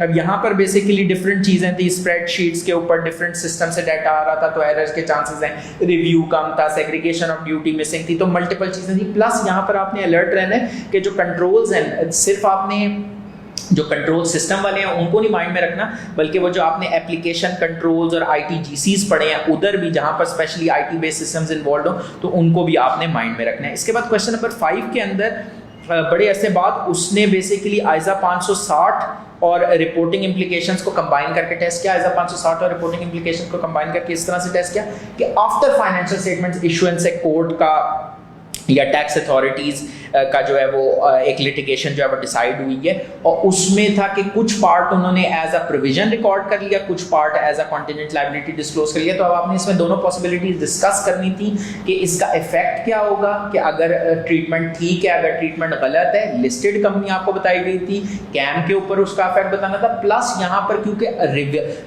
फाइनेंशियल स्टेटमेंट इशू हो गई हैं तो वो जो फेज सी या events after facts discovered after FS issuance, वहां पर वो जो डुअल डेटिंग वाले कॉन्सेप्ट है, प्रोसीजर्स को रिस्ट्रिक्ट करना टू द अमेंडमेंट ओनली, वो तमाम कॉन्सेप्ट डिस्कस होने थे। प्लस एक पॉइंट जो कि सजेस्टेड सॉल्यूशन में भी मिसिंग था और वो आप अगर मेंशन करते तो एग्जामिनर के ऊपर एक बड़ा अच्छा इंप्रेशन पड़ेगा, वो क्या है, we have audited the financial statements जो लिखते हैं उसके बजाय लिखेंगे we have audited the revised financial statements. Plus इसमें एक एम्फेसिस ऑफ मैटर पैराग्राफ या अदर मैटर पैराग्राफ इस चीज पे भी आएगा कि फाइनेंशियल स्टेटमेंट रिवाइज क्यों हुई है और ऑडिट रिपोर्ट क्यों रिवाइज हुई है। तो ये बेसिकली जिसने आइजा 560 अच्छे तरीके से कवर किया था वो इसको अच्छे तरीके से मैनेज कर पाया। बी पार्ट के अंदर उसने पूछा कि जी difference in fair value of the assets के ऊपर आप क्या की प्रोसीजर्स करेंगे। एक्सपर्ट इन्वॉल्व मैनेजमेंट ने किया था, आपने अपना एक्सपर्ट इन्वॉल्व किया, उसने एक डिफरेंट वैल्यू बताई, तो यहां पर अब आपने फोकस करना था डिफरेंस इन वैल्यूएशन। आप एक्सपर्ट के काम की एडिक्वेसी कैसे असेस करते हैं, उसके assumptions की reasonableness देखते हैं तो आप देखेंगे आपके एक्सपर्ट ने क्या assumptions यूज की, उसके एक्सपर्ट ने क्या assumptions यूज की, मैनेजमेंट से डिस्कस करेंगे उसकी फाइंडिंग्स क्या है, आपके एक्सपर्ट की फाइंडिंग्स क्या है, और उसने क्या सोर्स डाटा यूज किया, आपके एक्सपर्ट ने क्या सोर्स डाटा यूज किया, और फिर यहाँ पर वो भी बताना था कि अगर आप एक्सपर्ट के काम से अपने एक्सपर्ट के काम से भी सेटिस्फाइड नहीं है तो आपको एडिशनल उससे काम करवाना चाहिए, या कोई और अगर आपको जरूरत पड़ती है तो आपका एक्सपर्ट इंगेज कर लेना चाहिए। उसके बाद जो आपका सेकंड पार्ट है वो क्या है, possible impact on the audit report. अब यहाँ पर उसने कह दिया if the difference is not adjusted, तो अगर आप ये कहते हैं ना कि अगर डिफरेंस एडजस्ट कर लिया जाए तो ये इफेक्ट होगा, उसके कोई फालतू मार्क्स नहीं है और ये मटेरियल में स्टेटमेंट का केस है तो सिंपली आपने क्वालिफाइड एक्सेप्ट फॉर ओपिनियन की बात करनी थी, बाकी आंसरिंग टेक्निक हम ऑलरेडी डिस्कस कर चुके हैं। क्वेश्चन नंबर 6 अच्छा सवाल था, वही standard question, discuss businesses and related audit risk. अब इसके अंदर फॉर एग्जांपल मैं एक एग्जांपल आपको दूंगा कि इसमें दो ही मेजर क्लाइंट्स थे और उनके साथ कॉन्ट्रैक्ट्स में मसले आ रहे थे, वो खत्म होने वाले थे। अब यहाँ पर जब आप गोइंग कंसर्न का रिस्क आइडेंटिफाई करते हैं तो जब आप बिजनेसेस के अंदर लिख रहे हैं तो आपने कहना है कि यहाँ पर बिजनेस के लिए मसला होगा, उसके revenues, profitability, cash flows dent हो जाएंगे, बिजनेस की कॉन्टिन्यूटी, बिजनेस का सर्वाइवल इन दो कस्टमर्स के ऊपर डिपेंडेंट है और इनके कॉन्ट्रैक्ट्स अगर रिन्यू नहीं हो रहे हैं, मसले हो रहे हैं तो फिर प्रॉब्लम होगा बिजनेस पॉइंट ऑफ व्यू से। लेकिन when it comes to audit risk तो आपने कैटेगोरिकली ये कहना है तो ऑडिट रिस्क ये है कि अगर MURGC है तो वो एडिक्वेटली डिस्क्लोज ना हो, अगर going concern basis of accounting ठीक नहीं है तो देयर इज अ रिस्क के इनकरेक्ट बेसिस ऑफ अकाउंटिंग के ऊपर फाइनेंशियल स्टेटमेंट्स प्रिपेयर हो जाए। तो ये बेसिकली आपने जो फाइनेंशियल स्टेटमेंट्स के ऊपर इंपैक्ट है वो कैटेगोरिकली कवर करना था। उसके बाद क्वेश्चन नंबर 7 बड़ा अच्छा सवाल, कॉन्सेप्चुअल क्वेश्चन उसने बनाया, और वो कॉन्सेप्चुअल क्वेश्चन इस सेंस में है कि उसने आपसे पूछा कि जी मुझे बताएं relevance to the above mentioned assertions और एडिशनल प्रोसीजर्स। तो यहाँ पर बहुत से प्रोसीजर्स उसने खुद लिस्ट कर दिए थे और उसके बाद उसमें कुछ इररेलेवेंट थे कुछ रेलेवेंट थे। तो वही वाली बात है कि जिसने समझ के प्रोसीजर्स पढ़े हुए थे, असर्शन स्पेसिफिक स्कीम से पढ़े हुए थे, वही इस क्वेश्चन को आंसर कर सकता था। यहाँ पर कॉन्फर्मेशन का प्रोसीजर आप बेतहाशा जगहों पर यूज करके अपना आंसर जनरेट कर सकते थे। और उसके बाद आपके पास जो क्वेश्चन नंबर 8 है वो एक थ्योरी बेस्ड क्वेश्चन था। अगेन यहाँ पर अब ये स्पेशली जो सी पार्ट है वो जो छोटी छोटी किताबों से पढ़ती हैं ना, मुंह की खा के आए थे, क्योंकि उन किताबों में ये पॉइंट्स मेंशन्ड ही नहीं थे जो इधर पूछे जा रहे थे। तो आपने कॉम्प्रिहेंसिव रिवीजन इंश्योर करनी है। ठीक हो गई बात। अच्छा जी, स्प्रिंग 2024 में जो क्वेश्चन नंबर 1 था वो standard question fraud risk factors, और यकीन करें सारे जो सिनेरियो के पॉइंट्स थे ना वो पास पेपर्स में रिपीट हुए थे, मतलब पास पेपर से रिपीट हो रहे थे। फिर भी बच्चे ने मार्क्स लूज किए, क्यों? क्योंकि उसको ड्राफ्टिंग नहीं आती, उसको ये नहीं पता कि फ्रॉड रिस्क फैक्टर्स को आंसर करने का एक स्पेसिफिक स्कीम है कि पहले आपने सिनेरियो में से पॉइंट उठाना है। फॉर एग्जाम्पल यहाँ पे एक पॉइंट है कि जी मार्केट सैचुरेशन है, डिक्लाइनिंग प्रॉफिट मार्जिन्स हैं सेक्टर के अंदर। तो आप मार्केट सैचुरेशन और डिक्लाइनिंग प्रॉफिट मार्जिन्स हैं तो आपको इस पॉइंट को कॉपी पेस्ट करना है अपने आंसर स्क्रिप्ट पे, और उसके बाद आपने कहना है इन पॉइंट्स की वजह से क्या क्रिएट हो रहा है, प्रेशर क्रिएट हो रहा है। किस पे प्रेशर क्रिएट हो रहा है? मैनेजमेंट पे प्रेशर क्रिएट हो रहा है। किस चीज का प्रेशर क्रिएट हो रहा है? फ्रॉडुलेंट फाइनेंशियल रिपोर्टिंग का प्रेशर क्रिएट हो रहा है कि सीधे हाथ से तो वो प्रॉफिट रिपोर्ट नहीं कर सकते, तो वो कोशिश करेंगे कि अपनी इनकम को, अपने रेवेन्यूज को, अपने एसेट्स को ओवरस्टेट करें और अपनी लायबिलिटीज और एक्सपेंसेस को अंडरस्टेट करें ताकि वो एक अच्छा प्रॉफिट रिपोर्ट कर सके। तो आपका एक पूरा लॉजिकल सीक्वेंस, अगर आप वो जो ऑडिट बूस्टर के टेक अवेज हैं उस डॉक्यूमेंट को गो थ्रू कर ले तो आपको पूरा स्ट्रक्चर समझ में आ जाएगा कि स्टेप 1 में क्या लिखना है, 2 में क्या लिखना है, 3 में क्या लिखना है, तभी आपको मार्क्स मिलेंगे। इसके बाद हम आते हैं इस पेपर के सबसे डिजास्ट्रस क्वेश्चन के ऊपर फॉर सम ऑड रीजन। वो था कोड ऑफ एथिक्स का क्वेश्चन। इसमें जो पासिंग रेशियो थी ICAP ने जो रिपोर्ट किया इस क्वेश्चन के अंदर वो 10% है। मतलब 90% बच्चा इस पूरे सवाल में से 10 मार्क्स भी नहीं उठा सका। पूछ क्या रहा है? Analyse about situation in the light of requirements of the ICAP code of ethics and evaluate the significance of the threats. Analyse मतलब identify the threats, explain the threat और फिर उसके बाद उसकी इवैल्यूएशन करनी है। अच्छा, पहले पार्ट में आपको यह पता लगा कि एक पार्टनर जो है एक ट्रस्ट की ऑडिट कमेटी पर है, एक पार्टनर एक ट्रस्ट की ऑडिट कमेटी पे, और उस ट्रस्ट के पास 3% शेयर्स हैं एक लिस्टेड कंपनी के, जिसको उस पार्टनर ने या उस फर्म ने जो है वो ऑडिट करना है। अब पहला जो 28 सिनेरियोस की मैं बात करूं ना बीके ऑडिट गाइड में, उसमें पहला सिनेरियो है फाइनेंशियल इंटरेस्ट। पूरा उसमें एक्सप्लेन हुआ है कि फाइनेंशियल इंटरेस्ट थ्रेट इसमें आने, फाइनेंशियल इंटरेस्ट है तो इसमें सेल्फ इंटरेस्ट थ्रेट है, क्यों अराइज होगा, कौन से प्रिंसिपल्स ब्रीच होने हैं। फॉर एग्जांपल आपकी ऑब्जेक्टिविटी जो है वो इम्पेयर हो जाएगी, क्यों इम्पेयर होगी, उसको सेल्फ इंटरेस्ट थ्रेट की डेफिनेशन कि आपका अपना फाइनेंशियल इनडायरेक्ट फाइनेंशियल इंटरेस्ट इसमें इन्वॉल्व हो रहा है, उस रेफरेंस से आपने डिस्कशन करनी थी। फिर उसमें factors to evaluate the significance mentioned है, लेकिन उनको सिर्फ कॉपी पेस्ट नहीं करना, उनको अप्लाई भी करना है केस स्टडी के ऊपर कि फॉर एग्जांपल किसके पास शेयर होल्डिंग डायरेक्ट है, इनडायरेक्ट है, थ्रेट थोड़ा कम हो जाता है, कितनी परसेंटेज है, खाली 3% है, थ्रेट थोड़ा कम हो जाता है। तो आपने उस एंगल से इसका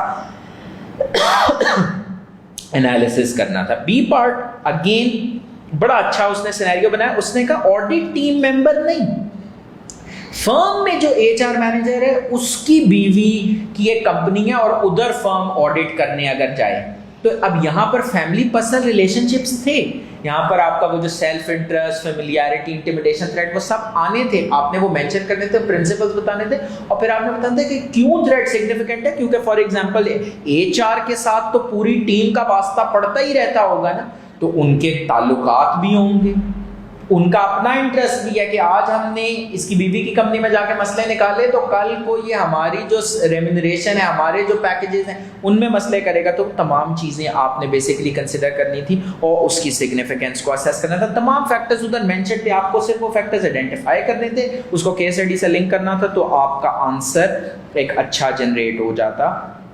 सी पार्ट के अंदर उसने आपसे पूछा कि how would you respond to the board of directors regarding the decision in the light of companies act 2017। अब यहाँ पर बेसिकली बोर्ड कह रहा था कि जी हम ना ऑडिटर्स रिमूव कर दें, यहाँ बोर्ड आया उसने कहा कि ये जो ऑडिटर है हम रिमूव कर दें थ्रू अ रेजोल्यूशन। तो ये अब आपको पता होना चाहिए था कि ऐसे रिमूव नहीं होता, स्पेशल रेजोल्यूशन रिक्वायर्ड है, और उसके अलावा फिर रिटायरिंग ऑडिटर के क्या राइट्स, ड्यूटीज वगैरह, वो तमाम चीज़ें आपने कवर करनी थी। जो कि और फिर बहुत से बच्चों को नहीं पता था कि भाई जब रिमूवल होता है तो फिर अपॉइंटमेंट जो होती है वो बोर्ड करता है with the approval of SECP। तो वो बेसिक चीज़ें कॉन्सेप्ट्स मिसिंग थे। अच्छा, क्वेश्चन 3 बहुत अच्छा क्वेश्चन ICAP ने बनाया, मस्त से अच्छा इन द सेंस कि इसमें क्लाइमेट चेंज जो कि एक रियल वर्ल्ड इशू है उसको उसने टच किया, और अगर आप मेरी पुरानी वीडियोस देखें उसके अंदर मैंने इस चीज़ को बड़ा एक्सटेंसिवली डिस्कस किया। वो कह रहे हैं इवेल्युएट करें कि नोटिस का क्या इम्पैक्ट है ऑडिट के ऊपर और रेलेवेंट ऑडिट प्रोसीजर्स बताएं। अब नोटिस क्या आया था कि भाई अगले 6 महीनों में 6 महीने बाद ये जहाज उड़ाने पर मुमानियत है। अब अगर ऐसा नोटिस आ गया तो आपको सबसे पहले तो गोइंग कंसर्न MURGC वाले मसाइल जो हैं उनको डिस्कस करना था, और सिर्फ मेंशन नहीं करना, पूरा उसका एक्सप्लेन करना ट्रेड कि अगले 6 महीने तो क्योंकि ये बात नेक्स्ट 12 ईयर्स में फॉल करती है, सिग्निफिकेंट इवेंट कंडीशन है, MURGC क्रिएट होते हैं, तो इसका क्या रिक्वायर्ड है, इसका डिस्क्लोजर रिक्वायर्ड है, इसका क्या रिक्वायर्ड है, डिस्क्लोजर रिक्वायर्ड है। या अगर आपको लगता है कि जी बेसिस ही ठीक नहीं है तो फिर नॉन गोइंग कंसर्न बेसिस पे डिस्क्लोजर के अंदर क्या क्या चीजें मेंशन करनी है वो आपने एक्सप्लिसिटली मेंशन करी थी। दूसरी चीज जो वही बात है, एक केस स्टडी होगी, आपने अलर्ट रहना है कि 12 मार्क्स का क्वेश्चन है तो उसमें वो एक कोई चीज नहीं पूछ रहा होगा, वो मल्टीपल चीजें आपसे टेस्ट कर रहा होगा। तो फॉर एग्जांपल वो इधर ये भी आपसे यहाँ पर आपको अलर्ट रहना, होशमंदी। अगर आप मेरी वो वीडियो देखे, मैंने उसके अंदर कहा था गोइंग कंसर्न का मसला हो सकता है, इंपेयरमेंट का मसला हो सकता है। तो क्या आपने सोचा था कि ये प्लांट, ये वाले जहाज आप पता नहीं 20 साल 30 साल उड़ाएंगे, ये तो अगले 6 महीने, तो क्या आपको इंपेयरमेंट की इधर नहीं डिस्कशन करनी चाहिए, आपको कहना चाहिए कि इंपेयरमेंट टेस्टिंग होनी चाहिए और अगर रिक्वायर्ड हो तो इंपेयरमेंट लॉस रिकॉर्ड हो। फिर एक चीज जो सजेस्टेड सोल्यूशन में भी नहीं mention, but I think students को मेंशन करनी चाहिए, that is revision of useful life. Useful life भी तो रिवाइज करनी चाहिए। अगर पहले आप सोच के बैठे थे कि 25 साल चलेगा तो अब तो 25 साल नहीं चलेगा। अब आपने MURGC का इशू आइडेंटिफाई किया, आपने इंपेयरमेंट का इशू आइडेंटिफाई किया, आपने रिवीजन ऑफ यूजफुल लाइफ का इशू आइडेंटिफाई किया। सर इसी के ऊपर तो आपने हर एरिया के ऊपर 3-3 4-4 प्रोसीजर्स लिख देते, आपके मार्क्स पूरे हो जाने थे। उसके बाद क्वेश्चन नंबर 4 एक जरा हट के क्वेश्चन आया, उसने कहा कि ये एरियाज हैं जो कि आइजा 315 में मेंशन्ड है, ये मत मुझे बताओ। जब उसने स्प्रिंग 22 में पूछा था उसने आपसे ये फैक्टर्स आंसर में मांगे, इस दफा उसने ये फैक्टर्स आपको खुद बता दिए और कहा कि इन मामलात के हवाले से आप क्या चीजें समझेंगे, ओनरशिप स्ट्रक्चर के हवाले से फॉर एग्जांपल क्या चीज समझेंगे जब आपको ये पता लग रहा है कि जी ओनरशिप स्ट्रक्चर में कौन कौन से लोग इन्वॉल्व हैं, रिलेटेड पार्टीज फॉर एग्जांपल कौन सी हैं, तो ये बेसिकली आपने फैक्टर समझ लेते हैं। अच्छा, question number 5 part A, discuss the appropriateness of audit teams decision to involve auditors expert. अब यहां पर ऑडिटर्स एक्सपर्ट इन्वॉल्व करना है या नहीं, इस पे सवाल था। बाकी इवैल्यूएटिंग एडिक्वेसी पे बच्चे लिखते रहे, वो इररेलेवेंट था। एक बात, अच्छा इस पेपर में ना बहुत से बच्चों ने कहा ऐसे ही हम प्रोसीजर्स पे टाइम लगाते रहे, प्रोसीजर्स और टेस्ट ही नहीं हुए, टेस्ट हुए थे पता नहीं लगा। ऑडिटर्स एक्सपर्ट को इन्वॉल्व करने में एक पॉइंट है, एक फैक्टर टू कंसिडर क्या होता है कि क्या ऑल्टरनेटिव सोर्सेज से एविडेंस अवेलेबल है। तो यहाँ पर एनआरवी ऑफ इन्वेंट्री के ऊपर आपने ऑल्टरनेटिव सोर्सेज के प्रोसीजर्स मेंशन करके प्रूव करना था कि भाई यहाँ पर ऑडिटर्स एक्सपर्ट इन्वॉल्व करने की जरूरत नहीं है, जबकि क्वांटिटी के लिए एक्सपर्ट इन्वॉल्व करने की जरूरत है क्योंकि उसमें टेक्निकलिटीज है, मटीरियल भी है। बी पार्ट के अंदर उसने कहा discuss the quality of evidence obtained by the audit team. अब इसमें बहुत से स्टैंडर्ड्स, एक आरपी की आइडेंटिफिकेशन थी, दूसरा inventory held by third party थी। इसमें बेतहाशा स्टैंडर्ड्स की एप्लीकेशन जो है वो टेस्ट हो रही थी। मिसाल के तौर पे क्वालिटी ऑफ एविडेंस आपने आइजा 500 में पढ़ा, तो आइजा 500 में क्वालिटी के क्या फैक्टर्स थे, रेलेवेंस, रिलायबिलिटी, वो फैक्टर्स आपने इधर अप्लाई करने थे। फिर उसके बाद रिलेटेड पार्टी ट्रांजैक्शंस है, तो आइजा 550 सिर्फ रिटन रिप्रेजेंटेशन पर रिलाय की है। आइजा 580 जिसने कहा था written representation alone do not provide साई। आइजा 550 में identification of related party transaction के हवाले से मैंडेटरी रिप्रेजेंटेशन रिक्वायर्ड है, वो आपने मेंशन करना था। लेकिन खाली क्योंकि रिटन रिप्रेजेंटेशन पर रिलाय नहीं करना, तो आपने जो अदर प्रोसीजर्स हैं वो भी यहाँ पर मेंशन करने थे। तो इनडायरेक्टली वो प्रोसीजर्स आपसे टेस्ट करता है। Inventory held by third parties, again वही वाली बात है, रिटन रिप्रेजेंटेशन अकेले काम नहीं करेगी। जो आपने inventory held by third parties में आइजा 501 में जो स्पेसिफिक प्रोसीजर्स पढ़े थे वो यहाँ पर टेस्ट हो रहे थे, तो वो आपने मेंशन करे थे। प्लस आपने यहाँ पर एक पॉइंट जो कि जैसे सोल्यूशन में भी नहीं mention but I think mention होना चाहिए, third party written representation management से मिल गया। थर्ड पार्टी एविडेंस इस केस में इसलिए भी ज्यादा रिलायबल है क्योंकि इन्वेंट्री मैनेजमेंट के पास पड़ी हुई नहीं है, इन्वेंट्री है ही किसी थर्ड पार्टी के पास। अच्छा, इसके बाद क्वेश्चन नंबर 6 बड़ा इजी क्वेश्चन था, लेकिन उसने यहां पर भी एक ट्रिक क्या खेल दी। उसने कहा कि भाई एक वेयर हाउस जिसमें 150 मिलियन की इन्वेंट्री पड़ी हुई है वो हम नहीं देख सके, वैसे टोटल फाइनेंशियल स्टेटमेंट्स में इन्वेंट्री 600 मिलियन की आ रही है। बहुत सा बच्चा कंफ्यूज हुआ, उसने कहा वो 600 मिलियन की इन्वेंट्री नहीं वो वेरीफाई कर सका। ना बाबा ना, 600 नहीं 150 मिलियन की वो इन्वेंट्री नहीं वेरीफाई कर सका, तो पूरी बात इधर से बदल जाती थी। अगर 150 की बेसिस पे आप मटेरियलिटी कैलकुलेट करें तो ओपिनियन क्वालिफाई होना चाहिए, अगर 600 की बेसिस पर अगर डिस्क्लेमर, तो इस केस में क्वालिफाइड ओपिनियन बनता था due to inability to obtain साई। बी पार्ट के अंदर हालांकि उसने इतना क्लियर हिंट दिया, उसने मतलब इससे ज्यादा वो और क्या करता कि सब्सिडरी है उसको वो सर्विसेज दे रही हैं, और तब भी बच्चा आइडेंटिफाई नहीं कर सका कि ये रिलेटेड पार्टी ट्रांजैक्शंस हैं। और उसने कहा इमटेरियल है, तो इंडिविजुअली रिलेटेड पार्टी ट्रांजैक्शन तो क्वालिटेटिवली मटेरियल होती हैं, तो आपको वो बेसिकली सिनेरियो यहाँ पर रह गया। उसके बाद क्वेश्चन नंबर 7 पार्ट ए के अंदर उसने कंट्रोल्स पूछ लिए कि जी 3 कंट्रोल्स बताएं कि अगर कस्टमर्स रिपोर्ट कर रहे हैं इनवॉइसेस रिसीव हो रही हैं गलत डिस्काउंट्स के साथ, और एक ही ऑर्डर 2 मरतबा, तो यहाँ पर जिसने सेल सिस्टम अच्छे से पढ़ा था और जिसने IT application controls, completeness check, duplicate check, range वो अच्छे से पढ़े थे, वो यहाँ पर अप्लाई करके easily 6 out of 6 marks secure कर सकता था। मतलब अगर आपको मेमोरी से नहीं भी याद तो आप बेसिक कंट्रोल्स जैसे segregation of duty, authorisation and approval, IT related मैंने कौन सा कंट्रोल्स पढ़े, तो आप इजीली अपने आंसर्स जनरेट कर सकते हैं। बी पार्ट एक थ्योरी बेस्ड क्वेश्चन था, लेकिन यहाँ पर भी बच्चा कंफ्यूज हुआ क्योंकि ये वाला थ्योरी बेस्ड क्वेश्चन नई एजुकेशन स्कीम के तहत ऐड हुआ था, पहली मरतबा टेस्ट हुआ, तो बहुत सा बच्चा इसको पिक नहीं कर सका। जो outside normal course of business के प्रोसीजर्स लिखता था, जबकि क्वेश्चन था आर्म्स लेंथ के ऊपर। उसके बाद question number 8 part A repeat था, ऑटम 22 वाला जो क्वेश्चन नंबर 2 का पार्ट सी था, बी पार्ट में अच्छा, मैंने एक ग्रुप में एक पोस्ट देखी थी जब ये पेपर हुआ था कि जी स्टेट वेरी 4 reasons for preparing sufficient appropriate audit documentation को पढ़ गया, ऑडिट एविडेंस, आपका पूरा आंसर गलत हो गया।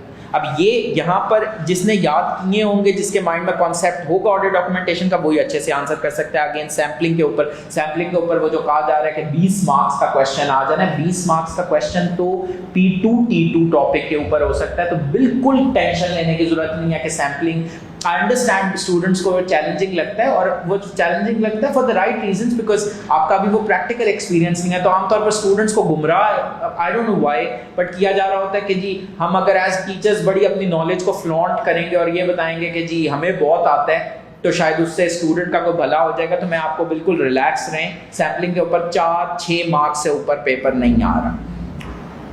डी पार्ट, अच्छा डी पार्ट से मुझे एक बात बड़ी इंपॉर्टेंट क्लिक की, उसने पूछा कि जो मस्ट एंगेजमेंट लेटर के पॉइंट्स हैं, तो यहाँ से ये चीज़ समझ लें कि अगली दफ़ा वो ये भी पूछ सकता है कि कौन सी सिचुएशंस हैं जिसमें emphasis of matter paragraph must है। खाली 3 सिचुएशंस हैं, वैसे हमने 9 सिचुएशंस पढ़ी हुई हैं जिसमें एम्फेसिस ऑफ मैटर पैराग्राफ है, लेकिन उसमें से स्टैंडर्ड में खाली 3 सिचुएशंस हैं जिसमें यूएम का यूज मैंडेटरी है।